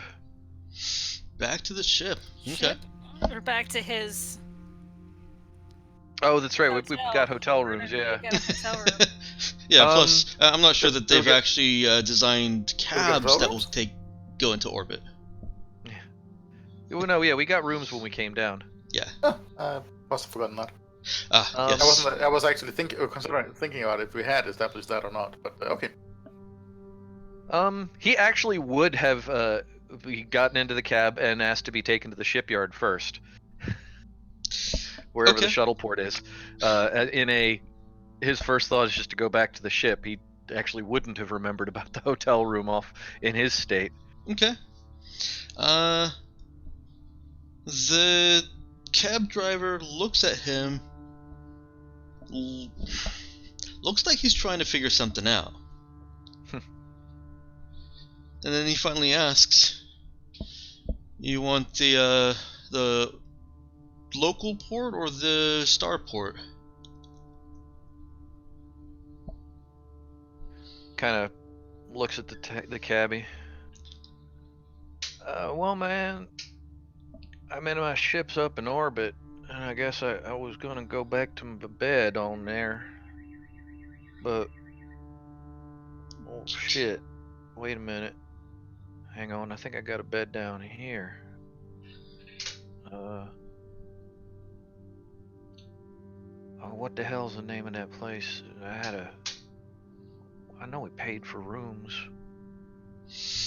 Hang on a second. And he taps out a quick little message on his pad. To Cap, actually. There's a little message blip pops up on Cap's tablet. Hey Cap, what the hell is the name of the place we're sleeping at? And let's pause dude right there, because now we're a little bit behind, or a little bit ahead of where Colleen and Cap are. Alright. Sounds like a good reason to switch over to Colleen and Cap. Colleen's getting her hair restyled, and they just had their conversation. Is there anything else going on here? Cap is going to give Colleen some space. Okay. She says, make sure you send me the vitals information before you go anywhere else. Got it, kid? Sure. Okay. And then, does Cap leave? Yep. Where's Cap headed? Cap's gonna go look for Dude. Okay. She doesn't really have to look because she knows where he is. Yeah. Yep. She was gonna go. This is true. Alright. Colleen, anything happening there after her haircut? No, after she will head for basically the rooms we have, and then she'll do some data digging. I figured she would. Okay. Dude sends his message, and Cap is actually closing in on his location as she receives it. She sends a message back. Stay where you are. I'll go with you. You can actually, as the driver is cruising along the street at her direction, you can see Dude kind of stumbling a little bit.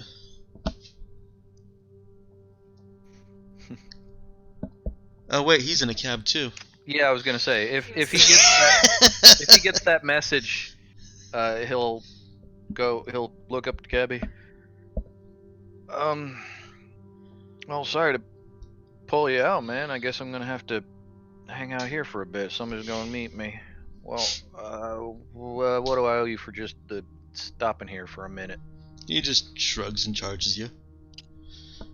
All right, man. All right, good luck, man. Well, I'm still working on that. He steps out of the cab and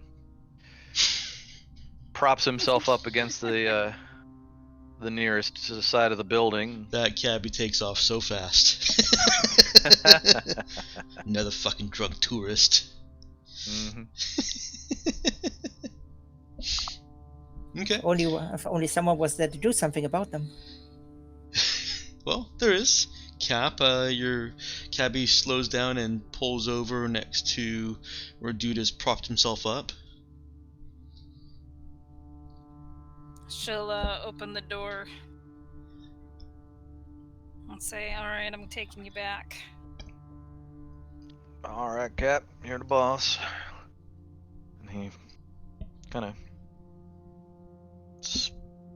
swishes his way over to the cab, Switches. bumps in.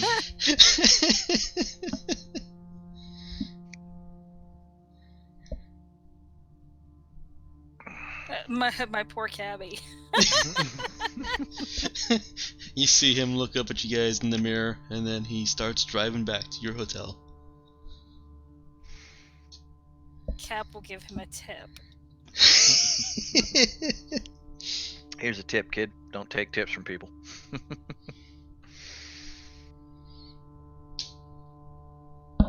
Alright, the ride back is smooth, as they usually are.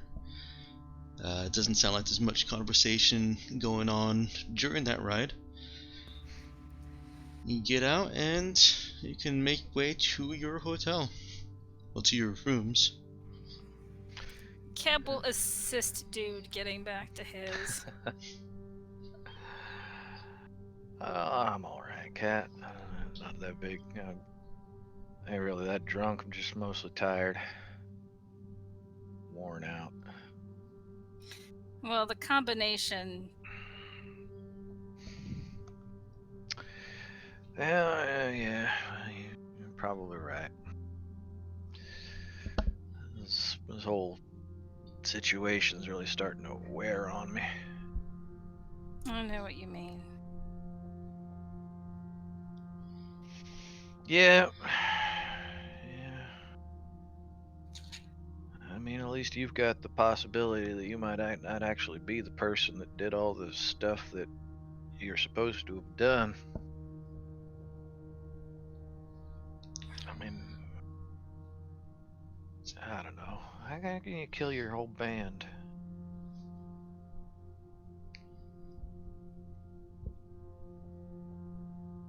He kind of said that as more to himself than anything else. She will not answer that question.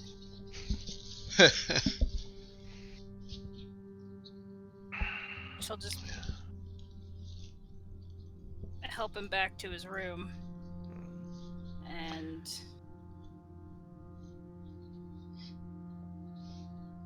I appreciate ask it, him Kat. if he wants to talk. Say, do you want to talk about it? Probably at some point, but I think the best thing for tonight is get some actual rest. I think I got enough alcohol in me to shut my brain down for about 8 hours and not thinking. Make sure you drink a big glass of water. I will do, Cat. And he'll stumble into his bed. Okay. Wonder where they actually get water from on this planet. It's fire. a mystery. It's the same place they get water in the desert. They bring it in from elsewhere, and they have really good filtration systems. Wastewater gets recycled into regular water. Mm-hmm. Yay, drinking pee. I imagine they could probably clean it really well. Oh yeah. Just even pure mountain spring water is gonna have somebody's pee in it. Whether Or it's something, a or something. squirrel. Yes. Well, there was there have been a couple of joke / shock / real calculations that have proposed with the amount of dinosaur mass as is assumed to have been on the planet, And as much as they had to intake and pee, every gulp of water has dinosaur pee in it.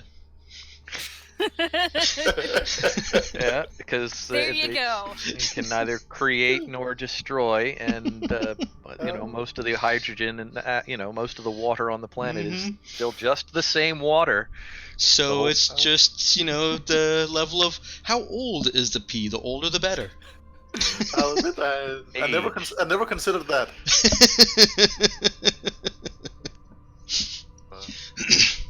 It's like wine. So it's a fine aged vintage. I believe this has some triceratops in it. Carries a slightly earthy flavor with a nutty aftertaste. Good night, You're folks. welcome. Good night. Good night, everybody. I'd say we'll be here all week, but we can't now. Alright, Nemo, searching through Dylan's apartment, he actually does identify a few things that appear to have more coherence to them. It's still bad art, but he's got a series of drawings in a particular art sketchbook that seem to be mapping the movements of the Tsoo.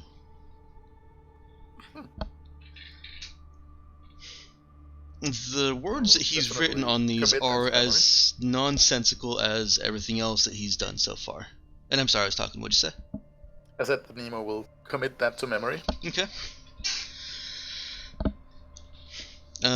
But it does look like he has spent an incredible amount of time observing them in varied states of consciousness. Creepy. Anything, but anything at all about communicating with them? Well, that's what the nonsensical words on his basically dance charts are. He's interpreting what their movements mean, and as far as Nemo can see, that's really all there is to this whole communication side of things, is figuring out what they're saying with their movements. Right. So he doesn't claim to be in direct contact with them or have had direct contact with them at any point, from what I can find. He hasn't written anything to suggest that, no. Okay. Oh, well, keep looking until I'm sure that I've searched everything. Okay.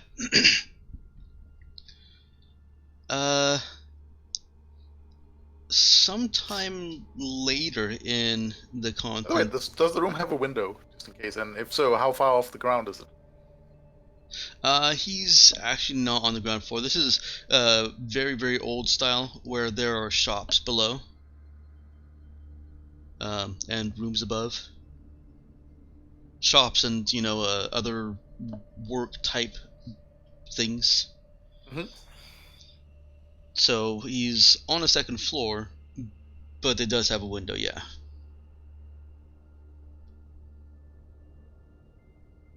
He'll either Denmark is up 2-0.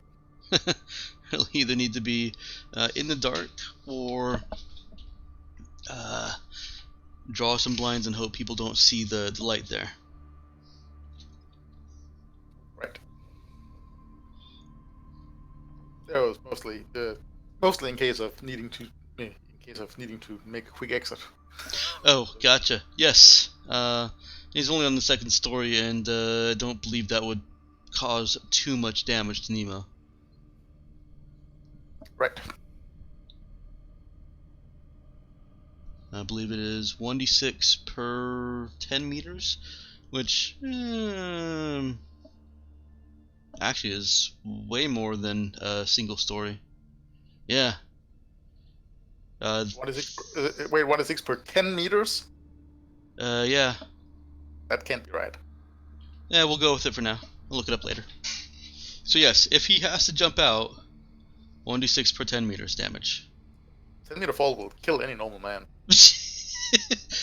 Most normal men don't have 1d6 for every 3 full meters fallen under standard gravity. Okay, so Okay, they just go with the that's- 10-foot convention.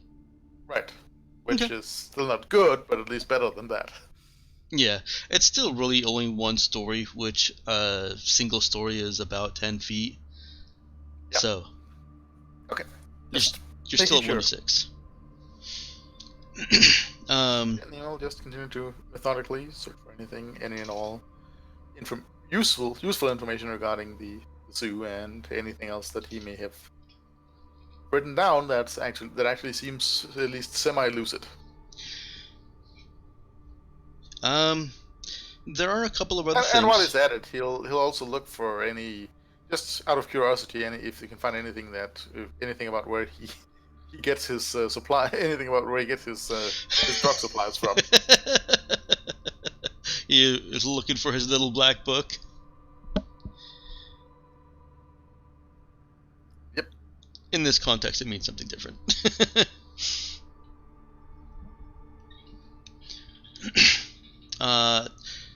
Nemo doesn't find the little black book, but he does find a couple of papers where Dylan is kind of describing a theory he has. This is later in his search, and they were buried under all the other stuff. He has a theory that he could talk to them directly if he simply approached them, and he's worked out a few problems there, mainly the temperature. Confirmed that the atmosphere is breathable if it's not immediately scorching his lungs. And says that, as one of his more lucid bits of notation, that more study would be needed, but everything seems to indicate that they can actually, well, his research seems to indicate that they can facilitate this kind of communication by absorbing all of the temperature and creating a barrier where more heat can't enter, just like they have with the materials they've pressed for this entire city. That is actually very interesting.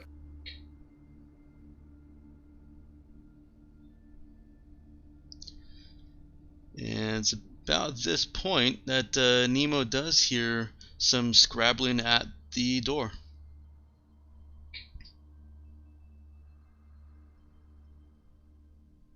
Scrabbling as like someone Yep, working somebody's with- fumbling with the door handle. fumbling with the door and with the key. Yep, you start to hear it jingling. Yeah, okay. In that case, Nemo will quickly open that window and slip out. Okay. Closing the window after him if possible.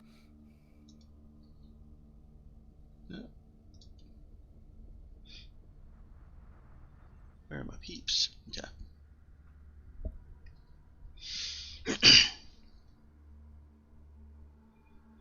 Okay. It didn't keep him as long as I expected. A simple dex exert check should determine whether you take damage or not. Well, basically how well you scramble out and get to the ground.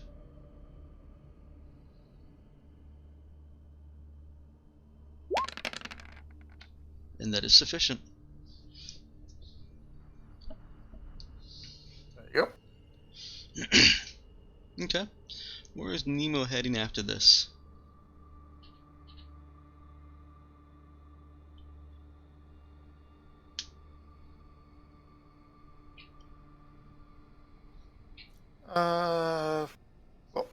He got out without taking damage. He did. Okay. In that case, he will. I think that's sufficient information for now. So he will head back to the hotel. All right. Back at the hotel, we're going to jump to Colleen here, because I'm sure she's doing something. She always is. Hey, we can't all just be lazy in a bar. Yes, first order of business, she's running a more extensive search on Davis and the band and the circumstances of the death. You Okay. might just create a search agent for that that's going to collate all of that. But yeah, that's one of the things she's doing. Okay. Is she splitting her attention, or is she devoting to that? She's devoted to that for a little bit. Hell, she has all night. Okay.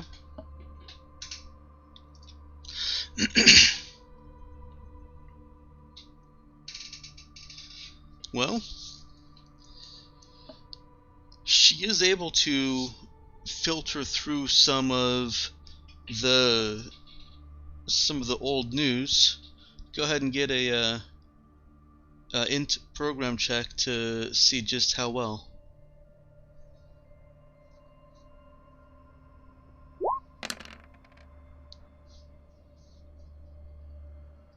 Okay. It's not too difficult for her. The man Douglas Davies, was hauled in by local police on his planet, and Does it give the name of the planet? it does. And he was questioned and jailed, and later had a trial for exactly that. He began a fire which did kill his childhood friends and his girlfriend, and consumed 3 entire city blocks. Sentenced to 15 life sentences, and spent 15 years locked up. He went missing after a prison break from the outside, or at least coordinated from the outside. And then next time he showed up in the news was, aside from all the stuff on the Raza, was when he destroyed those 27 city blocks, with thousands of people dead. I think. Can't remember the exact Was there number. was there any speculation in the news or kind of reportings from the trial that went into why he did it? Or what does it record what he pleaded to? As in, did he plead guilty, not guilty? Insanity defense?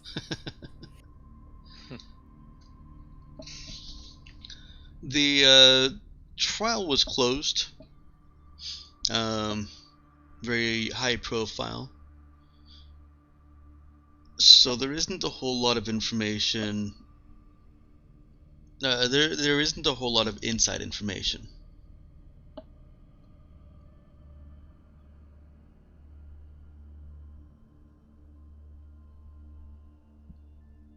All right.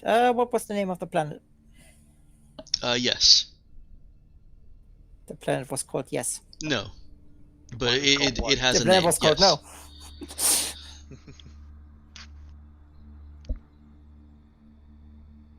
No. Is she doing anything else?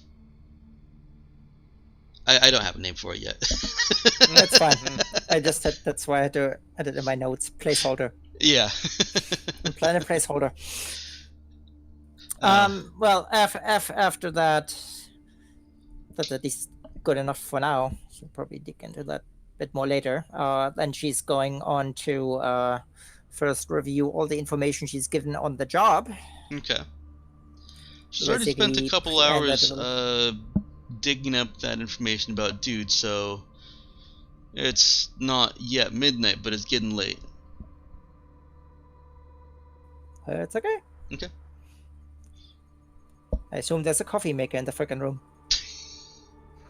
She is still nauseous as well. That's what the coffee's for. It doesn't help. But she's mostly working from bed and everything, but hey, priorities. Mm-hmm. It was important to do, so it went up on the list. Okay. So what kind of information is she looking for on this job? Well, what all did she get? I mean, he said, for example, he has the terminal, he has the access, but he doesn't know where to place the line shunts. Mm-hmm. Did he provide any blueprints on kind of the system or information of where the terminal is?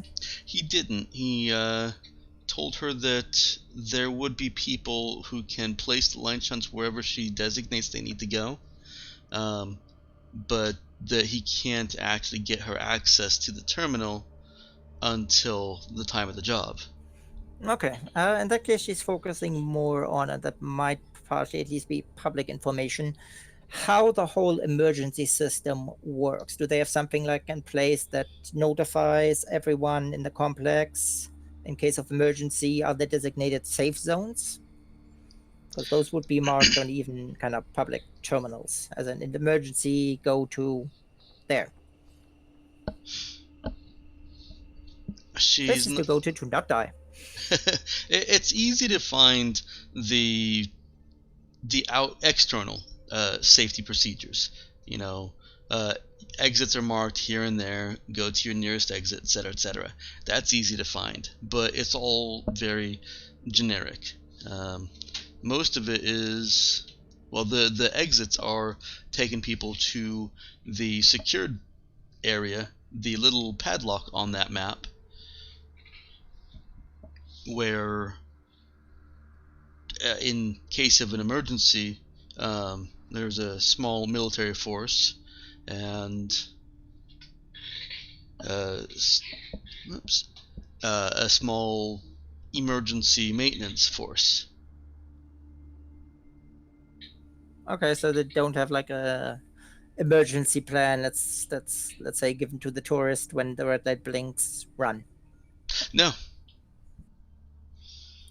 Okay.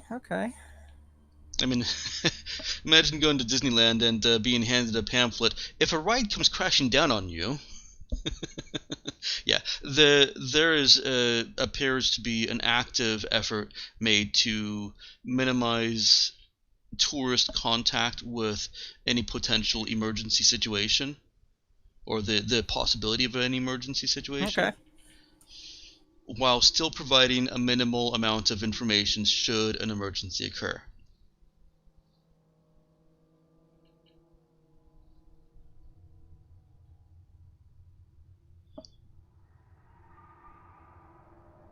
All right. So that's on that, and the rest depends on what she's given next. She would actually look up and specifically look for that, even though it might be buried in some message boards. Incidents of kind of anti-tourism sentiments, any sort of attacks or major malfunctions that happened, let's say, in the last 2 years. Okay.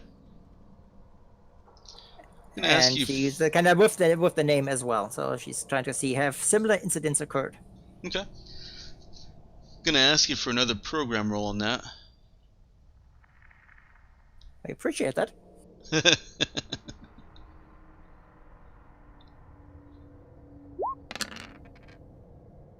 Do you really? No, she's better than that.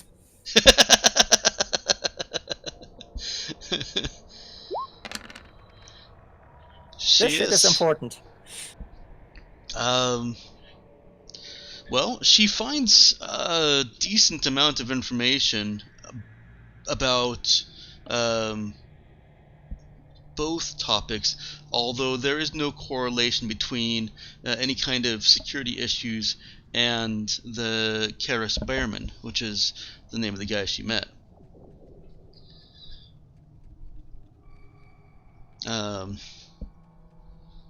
The security incidents, they all appear to be routine enough, or not security incidents, the maintenance incidents. They all appear to be routine enough, and they're all low-key enough, as in, yes, potentially dangerous, but not what he was asking for. They wouldn't cause a mass scare. They could be covered up easily enough. There might be some injuries, but they would be able to be recovered quickly enough. Nothing like oil spill across the ocean, or a building immolating and killing everyone inside. The things that she finds on Karas Behrman are potentially more interesting. The most relevant of which is that he is a high-ranking officer of Union.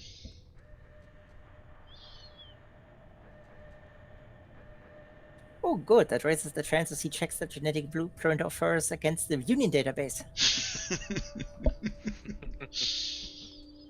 Yes, that's exactly what she should be taking from that.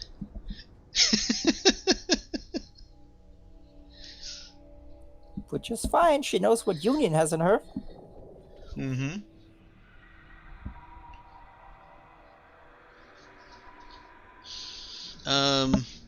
There isn't much dirt on him. He's a high-ranking. I said officer. I meant representative. He's a high-ranking representative. He is well regarded, liked by the Union miners.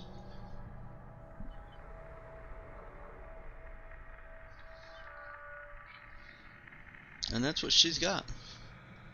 Anything about him being outspoken about, let's say, miner rights or more status for the miners or kind of the planet politics? Not outspoken, but he is a supporter of miner needs.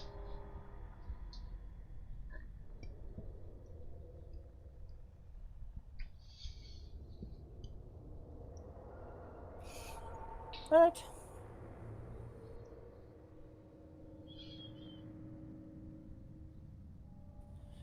Yep, and after she's done that, just at least so she can get some rest, she would do that. And seeing, then she would kind of brush up on some coding the next day, seeing that they're meeting at 6 p.m. Okay. 6 or 8. Alright, I believe that resolves everyone for the day, right? You got Nemo heading back. Going to sleep. It's going to down cycle. Yep. Dude is already hitting the sack. Cap's heading back to her room as well. Yep. Okay.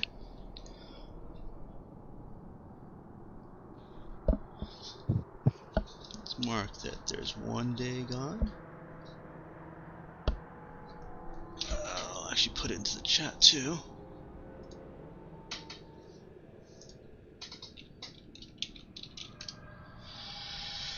Here we go.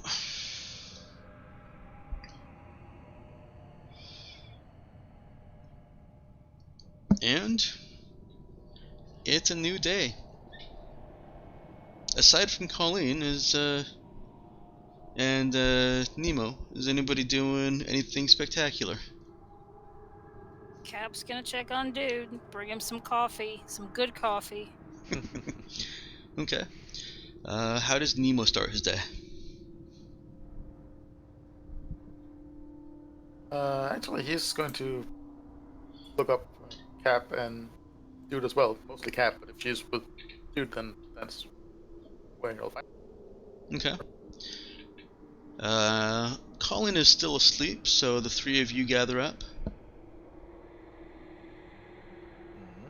Dude is mildly hungover, but he didn't do a gigantic amount of drinking. It was more of a maintaining a mellow drunk, so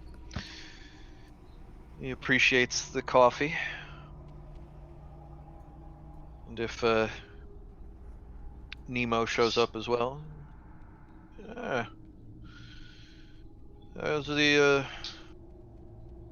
the new planetary environment been treating you, man? You learning all about us crazy humanoids?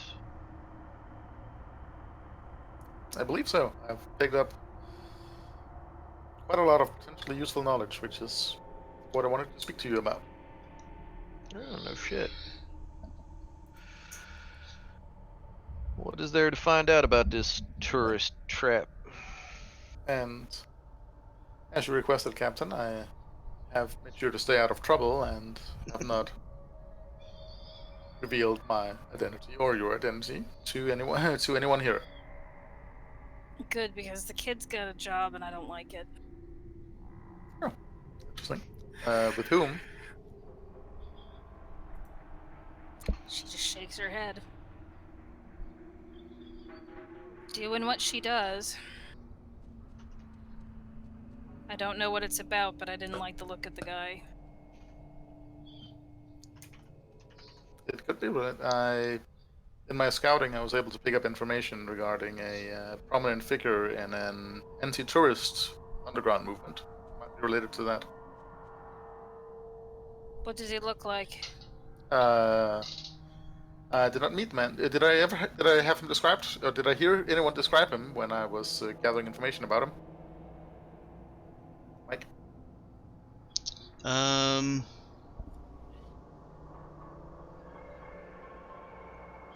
No. In fact, What was his hang name on. again? Do we have that written down anywhere? I did, but I may have given you both conflicting information. Let me review my notes real quick here.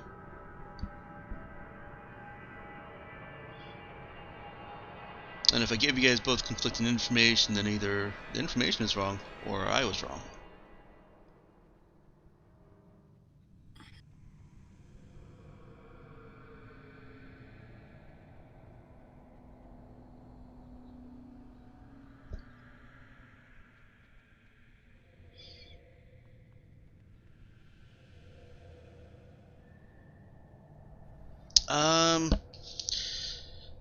Nope. If memory serves, Nemo did his research by word of mouth and foot. Yes. Yes, Okay. he got a name, but Yes. so I was just, but I don't see the name written down anywhere, and I don't remember what it was. Okay. Which is why I was asking you. And since he gathered information the way he did, I was asking if any of the information he overheard included a description of what he looked like. No, it did not. Okay. And sorry, I just did. Oh, all right. Didn't even see that posted until now, but I guess that's okay because it's 2 minutes later. If you're still here, oh, I can see that he's not. Perfect. Yeah. Right. He's not just a viewer. He was actually in the chat. Cool. Well, I hope you found it fun. I did not meet the individual in question, but his name is Kara Spearman. I made sure not to initiate any contact without, well, getting your okay first, Captain. But from what I was able to overhear, he appears to be a prominent figure in an anti-tourist underground movement and are looking for unsavory or unscrupulous characters to help him with some sort of scheme to deal with the tourists. Well, that sounds like Colleen. The most unsavory and unscrupulous. Of them all, clearly. No, she's just unscrupulous. I didn't meet with the man myself, as I said, so I can't really evaluate his character or his intentions, but felt that that was something you might be interested in knowing. Yeah, especially if the kid is involved. And in a completely unrelated note, I took a moment to observe the native life forms in a very interesting display, and tried to gather some more information from a local self-proclaimed expert, though he seems somewhat chemically unbalanced. Lovely. I'll, And what did you learn anything? I believe that it's highly likely that they are in fact sentient, and it seems from my own observation of their displays, it does appear to be communicative in nature. From what I while he was medically incapacitated, I took the liberty of examining his notes and writings in detail, and he has some plans for attempting to establish communication with the creatures that does have some merit. Interesting. I mean, if these creatures are sentient and are capable of producing highly valuable minerals, then establishing contact with them could be invaluable.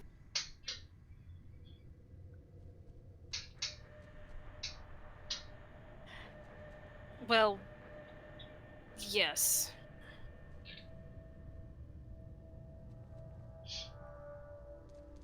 As a warning, if any of you go to observe, I believe that their displays have some sort of, or at least have the potential to affect human brain chemistry. So be aware of potentially overwhelming experiences.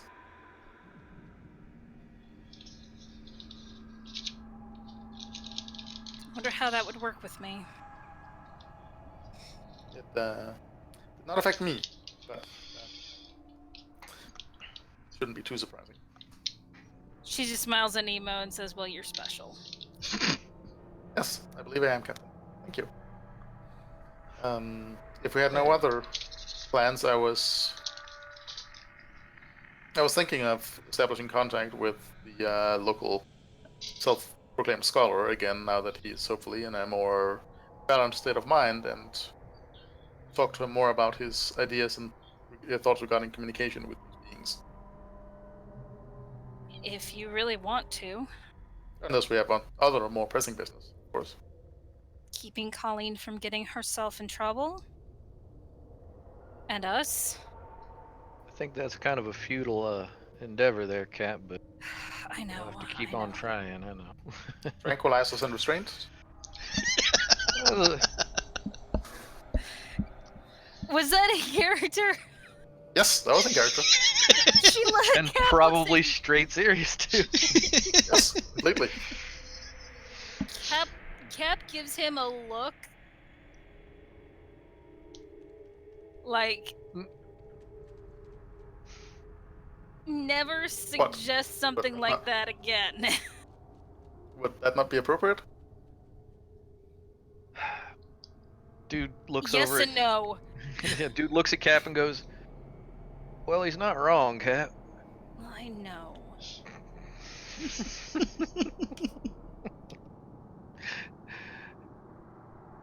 Nemo, I think I think Colleen might take exception to getting tied up.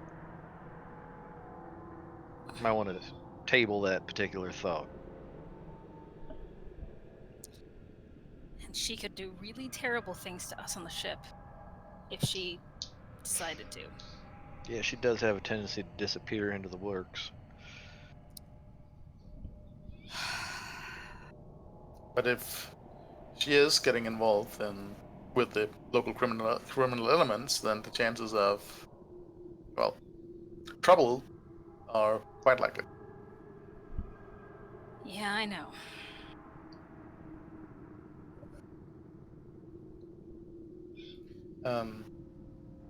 If you'd like, I could attempt to set up a meeting with you and this Karos Bearman. I know how to get in touch with them.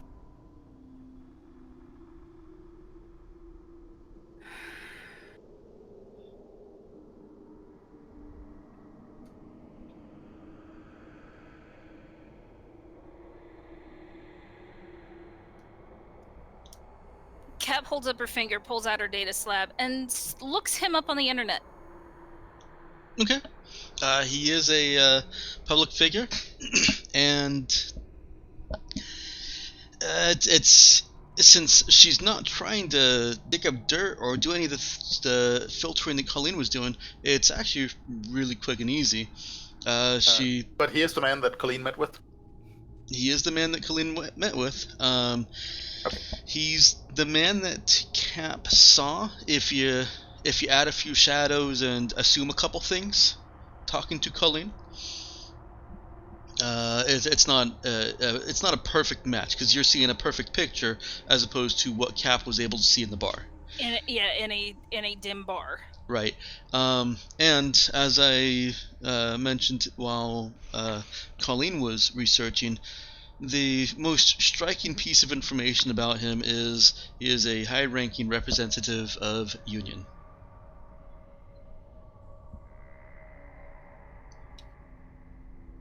Ooh. Why So is he why getting would the involved? Union want to get rid of the tourist and Yeah. trade on the planet? Unless they're not making money from it. One relevant piece of information that Nemo has picked up on, but it hasn't really come to light as a spoken thing for the players. SOS actually has its own planetary government. The entire tourism side is all government, is all by the SOS government. The people that live here are SOS government residents and citizens. Union is just here as additional, basically, corporation for mining. Nemo will absolutely relay that information then.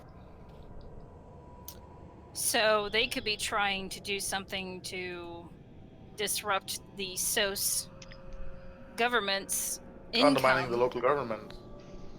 Yes. Defund it. They swoop in and take over. Be a cheap way to Likely. get the mining rights. Why deal with taking a percentage when you can just deal yourself in for the cut of the whole?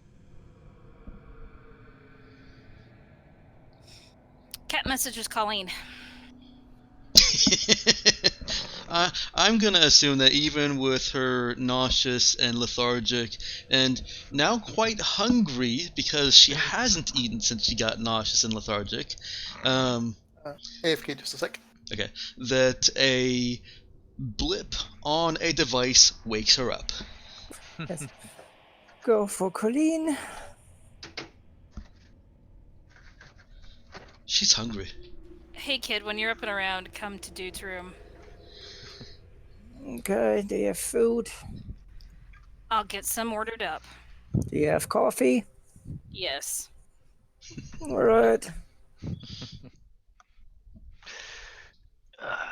And yeah, shortly after that would be a knock at the door. Well, as soon as dude heard Cap on the tablet talking about food, so it would say, "Oh yeah, that sounds real good." Because I always get hungry after a night of drinking. Greasy fried breakfast. You read my mind. Sounds delicious.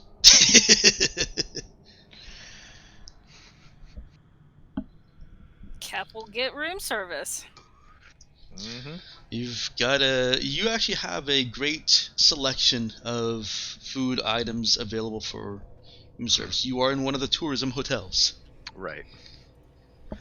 And it is another 200 for everyone to be here for another day. 200 each. Back again? Okay.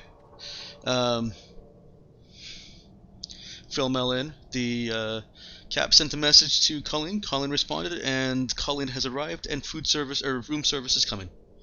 May as well just call it food service. Colleen also looks different. Yes. Is she wearing sprockets? No. The sprockets are gone. Oh my! Wow.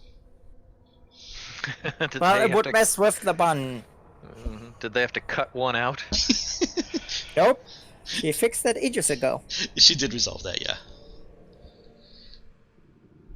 just like the look. That's why she added the second one permanently. Until now. Yes.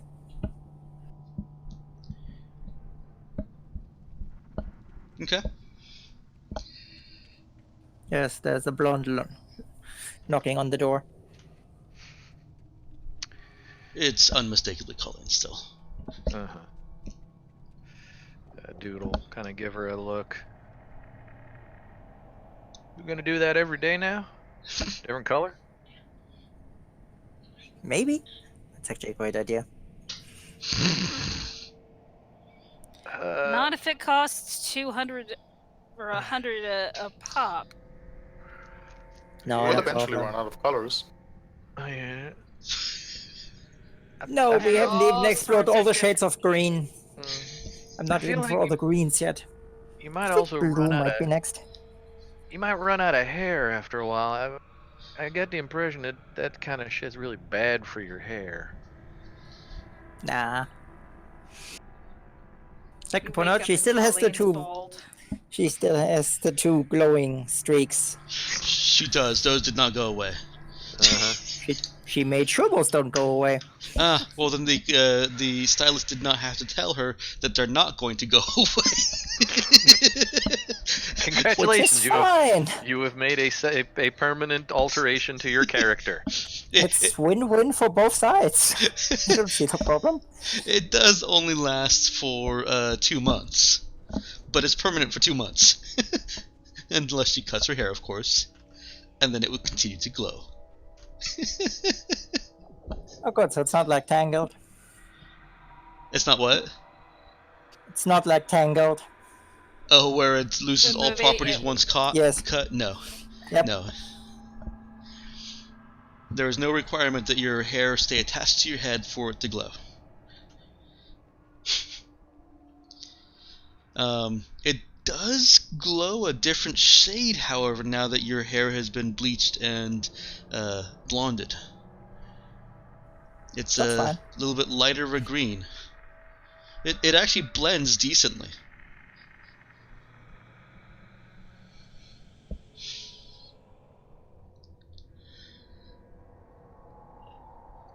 Food arrives. All the greasy bacon, eggs, things that you wouldn't really expect here, but then again, you've seen the food court. If they have it, Colleen will just have some bread. But staring at the bacon. She's not feeling quite so nauseous anymore. Yes, but she also has a job to do. So she's not Not gonna going risk to it. risk it. Yeah. Nope. Okay. Does have coffee, however. Caffeine is essential. Okay. You are all gathered together. So this guy that you're doing the job for, Mm-hmm. he's union. Yep. What do you think would happen if you get rid of the tourism? I would imagine if that industry collapses, it will create a power vacuum that someone will have to fill in. For example, Union. So the miners are kind of strengthened. The whole planetary government might fold into Union, which makes this become a Union planet. In which case, Union is very grateful, and we have more jobs. And are also not exactly on Union's shit list. It's like I thought about this.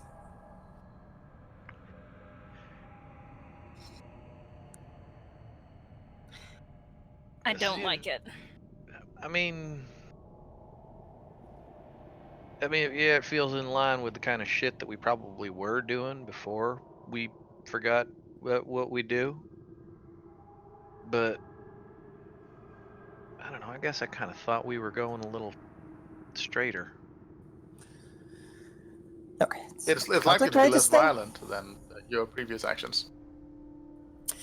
Not only is it less violent, and he can always find someone else who will do it with far less care than I would apply to that. And if it turns out that he's running some elaborate scam and tries to get a lot of people killed, I'm in the perfect position to expose him.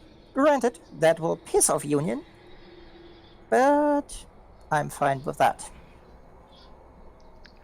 From So- my understanding, doing a morally questionable action because if I don't do it, someone else will, is not a particularly moral defense. First, I don't care about that. Second, it means that there is someone who does it less morally questionable.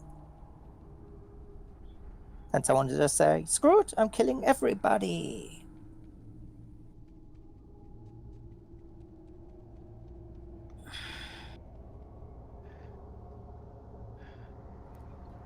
So you're getting the feeling from this guy that he's going to do it anyway, whether or not he Oh, gets yeah. you to. I mean, that message was out there. He was looking for someone, so it's just a question of time. Which brings up the weird. If he's got the if he's high up in Union and they got the resources, why don't they just use an internal team? What do you think the chances are that you're supposed to be the scapegoat for this kind of shit? Well, there's always that possibility. I'm assuming that you are documenting and recording as much as possible about what's going on with this guy. Not to mention, if I have the access to the system he claims, I'll see what's going on. I also have the feeling this is more like if this gets botched for some reason, then they could wash their hands. But in this case, can't be really traced back to them all that well. So they can always say, oh yeah, Union is here to help. Totally wasn't us. Happy benefit. Coincidence. Uh, But as I said, the benefit is we have someone in Union who basically knows we're trustworthy. So it's an in with them. And he said there might be more jobs coming, which is also not necessarily bad. A point of clarity, by we, I assume you mean you, unless you Yes. describe the rest of us. Yes, I said we for the purposes of where the funds will go. well, all right. I'll just state my perspective on it and leave it at that. If this is the kind of shit that Union gets into on a regular enough basis that they've just got some person down on a planet pulling in independent contractors to destabilize the local government, not necessarily the kind of people I would want to be in business with, even on an ongoing basis. Two, I kind of like having planets that are friendly with us and owe us rather than large pseudo shady governmental agencies.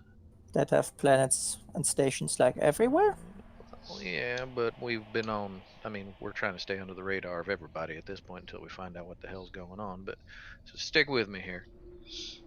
If we, if you infiltrate this particular little uh, shenanigan that they're trying to pull, and using your information and influence and probably a whole lot of skills that they don't think you got, because I think they got more than they bargained for when you came into the job interview. That gets utilized to gain a bunch of information from union systems about what we want to find out, and then sabotage this particular little operation they got going on so that it A fails and B the whole planet knows that it was Union that was trying to do it. That Union's influence gets lessened on the planet's influence gets increased on itself. They get to be a bit more in control and know who their enemies are, and maybe work it so that we kind of get at least a little bit of the credit for it. And now we got a planet that maybe owes us. And then we have tons of planets and stations that have us on their shit list. I don't know. I just don't like Union, but again, that's just my 2 cents. And I mean, honestly, it's not like we could stop you from doing this job if we told you not to, other than pack you on the ship in a box and leave. Nemo looks like he might say something there, but doesn't.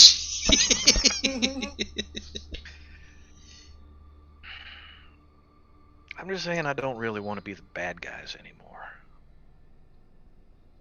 But that's just me. I mean, obviously I've been bad enough. We all have. Except for Nemo. Well, we don't know there. Cap smiles at Nemo. He smiles back. Thank you for the vote of confidence, Captain. Yeah. Dude actually looked. He went from, just, the normal, I'm talking about this kind of, neutral look on his face, and he looked pretty grim when he ended that conversation. No. Look, it's not like I'm going for bad here. Shady? Maybe. On the other hand, I haven't really had any legitimate business offers, unless you would have worked to work retail.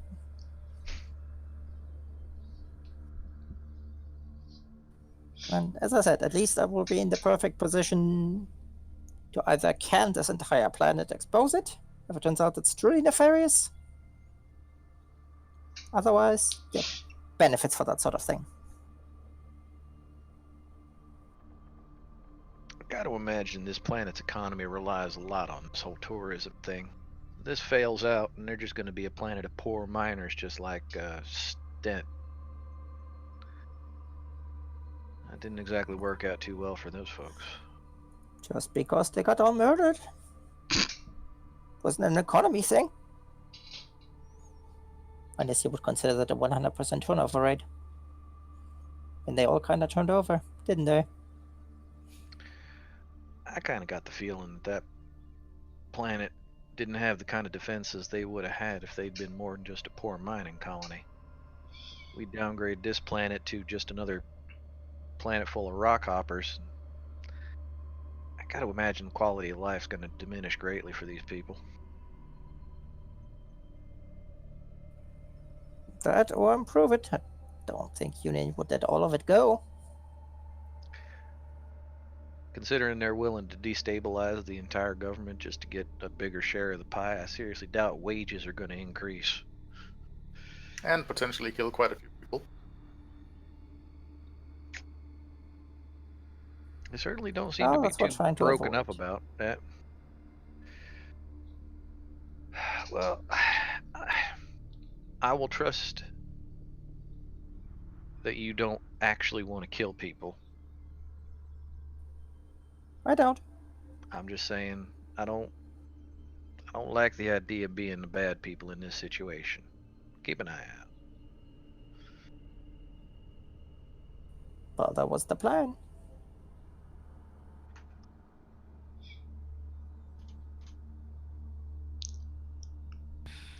But it ain't my decision. I'd say it's yours, Cap. I do not like this. I think it opens up a whole lot of potential trouble.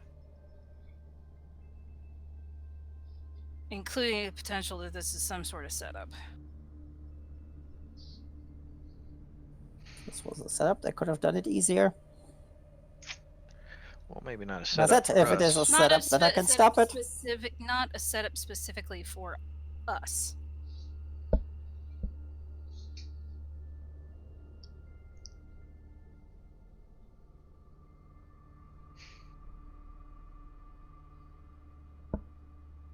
Well, as I said, if they plan something super shady, I'm in the perfect spot to stop it.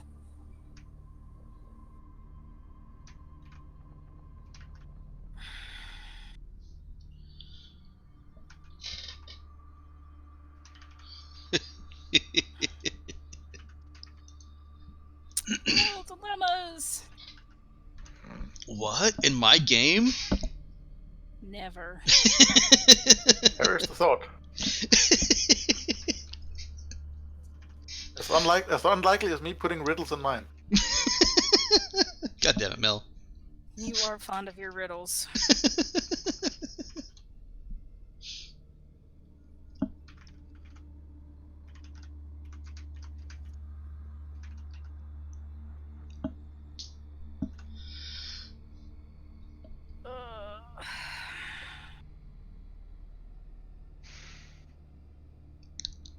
She'll look at Colleen and say if stuff starts to go down, just don't get caught. That was the plan. I really don't want to have to break you out of prison. That's comforting.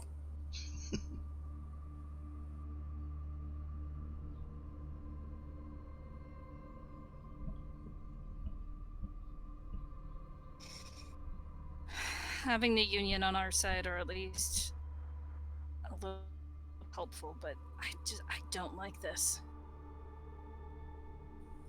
Do you have any other jobs that will keep the ship flying? Well, we ain't exactly looked. You're the only one that actually went out on. Well, I look so for legitimate Nemo had work. an idea. Could make this. Maybe we could let them keep their tourism trade and give the Union more power here if they're able to talk to the native beings. How is that gonna help? Because a Well, direct if we- cooperation. Sorry, Captain. If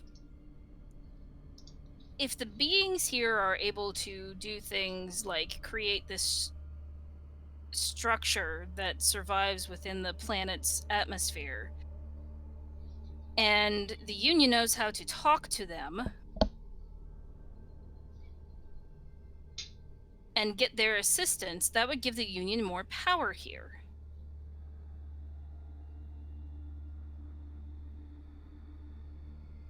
It would be a way to give them more power without completely destabilizing the local government.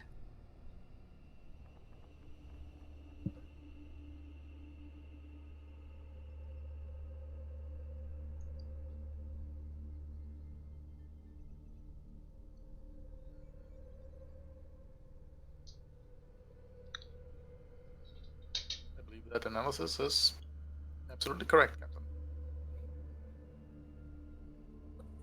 And you think that wouldn't just give Union more incentive to take the entire pie?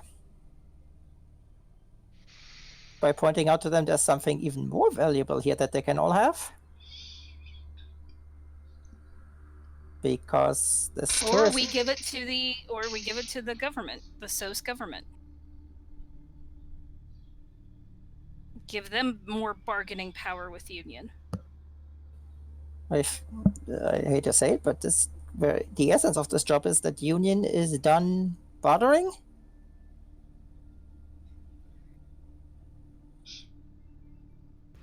Well, maybe if the government here had something better to bargain with, that wouldn't be the case.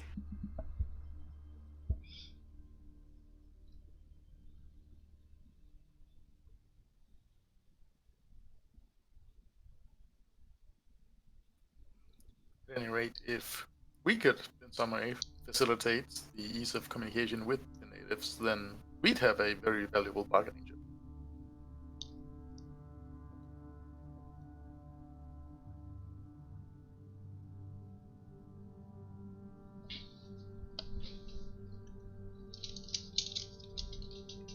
And how likely is that communication with the natives? Cap looks at Nemo. At this point, I don't have enough data to say. I'm hoping that an additional interview with my prime source of information will be more illuminating, but it does require further study at this point. Well, you have until 6 p.m. to get it all done. It's 8 o'clock now. You guys have 10 hours. Does it seem like your job is going to be a one day, one and done, in and out kind of thing? No prep work? She's probably already done her prep work. Yup. A couple of things I'm gonna to refine and plan out, but yep.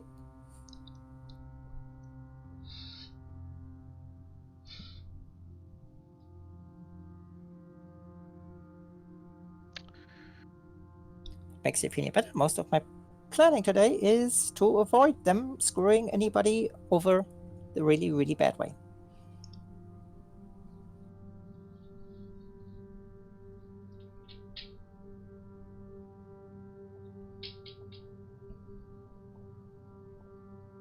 Well. And you are gonna investigate their actual motives for this, right? Well, unless you get me someone that you would interrogate. Well, I mean, you should be able to get into their system and look at. I mean, if this is a government actual sponsored job, I guarantee you there's paperwork that says what the hell is going on. Well, we'll have to get into the systems.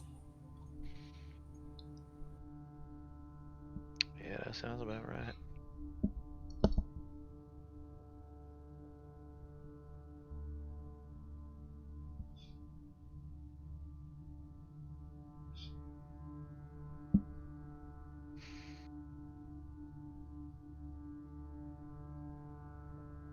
Well,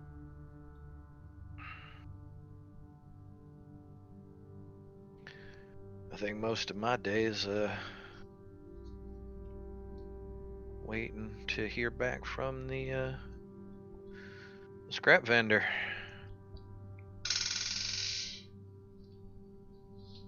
See how much he was willing to get us.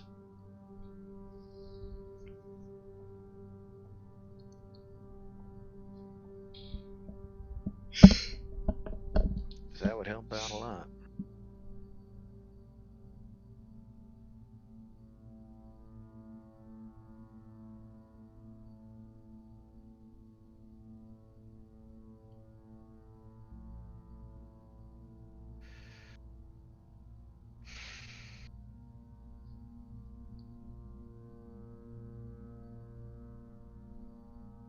Any other conversation?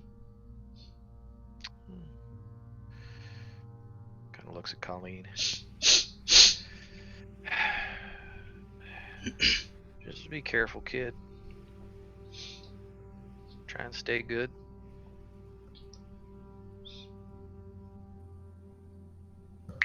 That's the general idea. Yeah, but I know how shit goes crazy sometimes. All right. Nemo, you get to it. Will do, Captain. If the environmental controls suddenly break down and this entire place catches fire, then you should probably be ready to evacuate fast.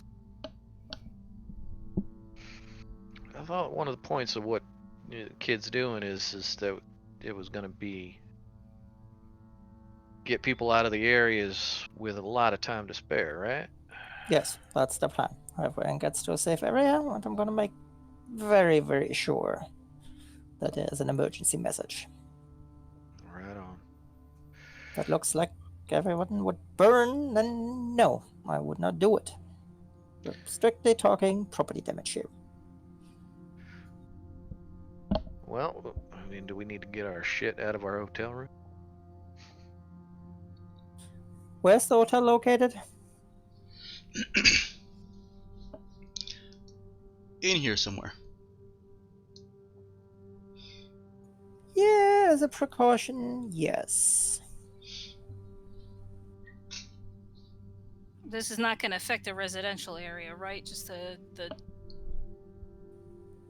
Yeah, strictly tourism sector.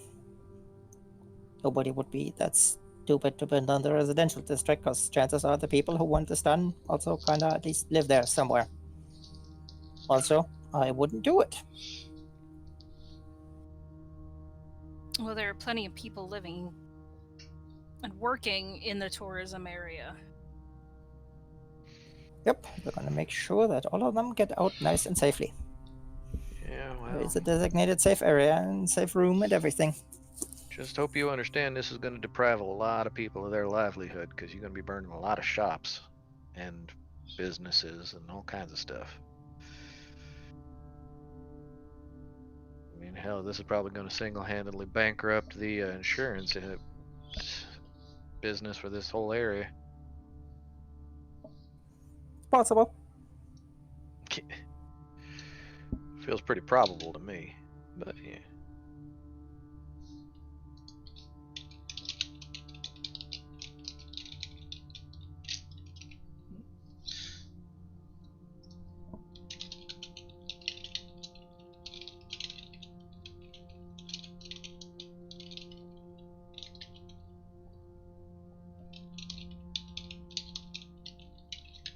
How's that? Willing to settle for shady, but I won't do outright evil.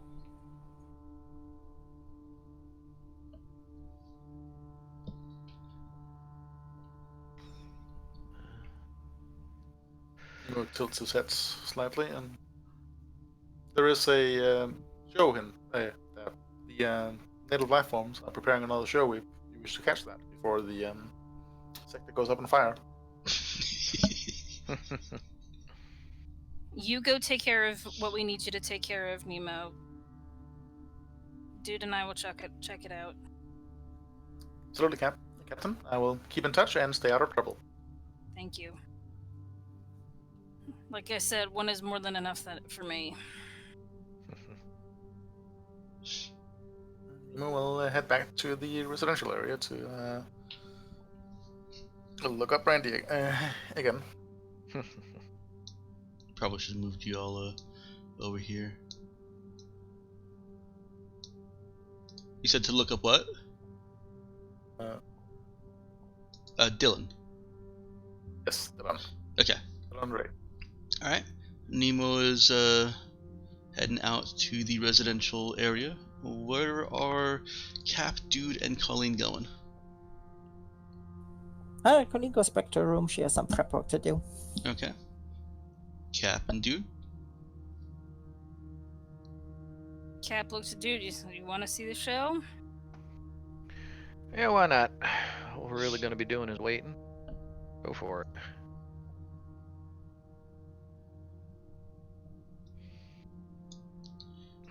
Alright. Let's go with those two first. Excuse me. You guys arrived just in time to see what I described to Mel earlier. Actually, 2 weeks ago. Was it 2 weeks ago? Last session. That was 2 weeks ago. Okay. Where things look just normal. You've got it's like the stone seating at SeaWorld when there's not a show going on. There's people around looking at various displays and things, but nothing's going on. There might be a person or two. Actually, there are a few staffers that are just kind of cleaning up, but did either of you have notice actually trained? And Nemo described what he saw when the call out goes, didn't he? Okay. Yes. I mean, I've got it up to a +0, so I'm above the Yeah. minus. I've got a point in it. Okay. I just don't have a plus in it. With the assistance of Nemo actually pointing out what happens, you can see that they're not really doing what they're doing. You know, you've got this a girl over here who's sweeping, but there's not really anything to sweep. They're basically in position to spring into action once the public announcement is made. Ooh, so it's like North Korea. I don't get the reference. I'm sorry. They have things staged like at not airports, but train station, things like that. Oh. Where people basically like act like normal people to show that something's happening. Oh, Yeah, okay. it's only there for the tourists. As Yeah, soon as the it's all tourists staged. leave, it's Ah. To give an impression of things. Not quite they're like not- that. These are visibly staff workers. They're in uniform. The similarity is that they know something is about to happen and are acting like it's not. Because part of the thing here is that the shows are random. Catch them as soon as you can, and when the call goes out, you need to get there as quickly as possible. It is supposedly random, but they are clearly forewarned. They Oh, have yeah. some sort of forewarning for when a show is happening, either by monitoring the show in some way that isn't clearly shown or that they aren't selling, or by communicating with them in some fashion. It's a more sophisticated version of the Disney Jungle Boat ride. Oh, look, a hippo! How surprising! Yeah, sure.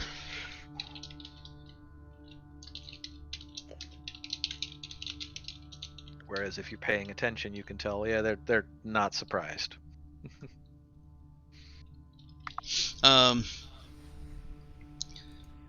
You observe this behavior, and after a minute or so of that, you hear the public announcement. Or sorry, you don't hear the public announcement. You see tourists suddenly look at their data pad, look at their communication devices, and they start getting excited. The staff workers also, that's when they spring into action. They immediately go to pre-placed stations, ready to sell the VIP seats, ready to sell special viewing goggles, etc., etc. The show is apparently now publicly on, but only to those who have paid for that privileged information.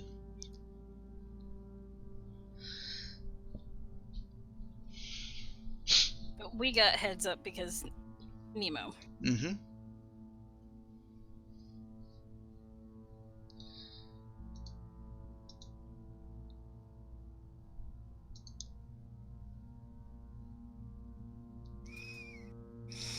Okay. Give me just a second here to type something.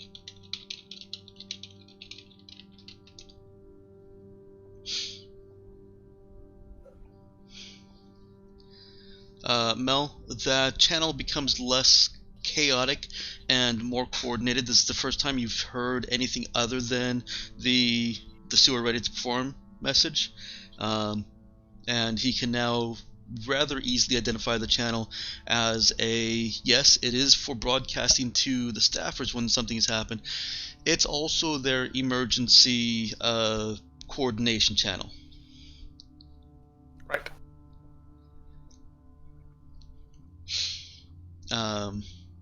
Dude and Cap, you start to see the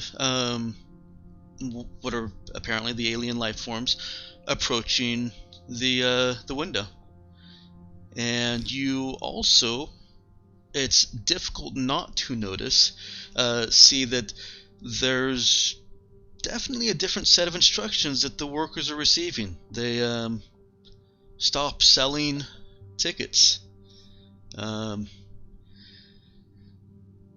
They start apologizing. I'm sorry, sir. There seems to have been not miscommunication, some confusion. I'm gonna pause and let Mel finish typing because I believe Nemo responds to things faster than the scene can unfold.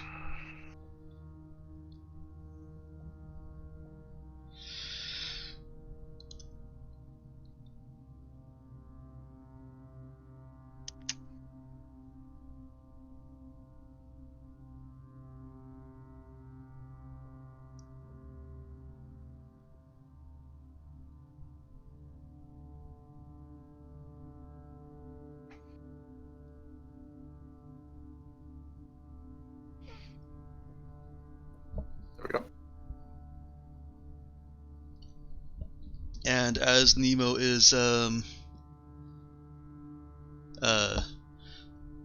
sending that message,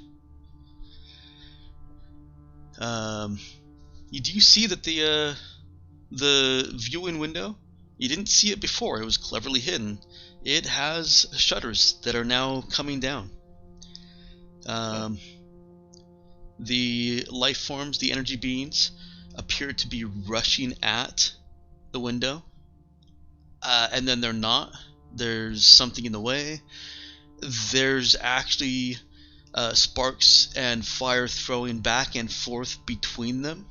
You can see weird lines and curves in the fire outside.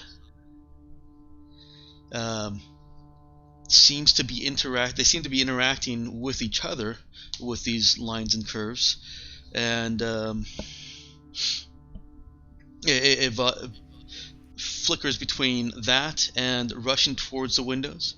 The shutters are about half down when you both can make a mental save.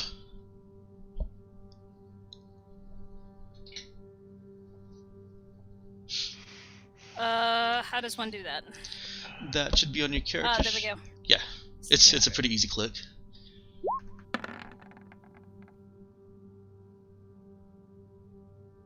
Wow, you guys are 11 already? Damn. Okay. Dude makes it, Cap barely makes it. A sense of anger, revulsion, betrayal washes over the two of you. It is very strong, but you can see that it's not affecting you guys nearly as strongly as it is others. There are some people here who are looking out there, and some people who weren't looking out there, who have become so angry that they're just not even doing anything. It's not actually starting any fights, but it's that kind of seething, directionless anger. So they're clearly projecting empathetically to the crowd. Seems so. And I think that would be a good place to call it a day. I know how Emma loves those cliffhangers. I'm flipping you the bird, Mike.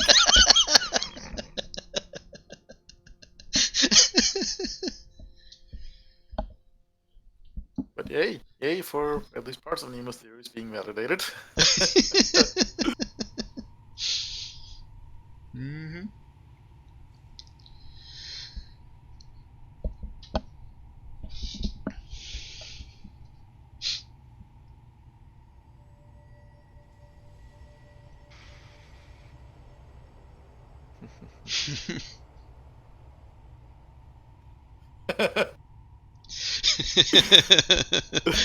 Yep, and I'll go ahead and bring up the stream ending scene with that last comment. Dun dun dun.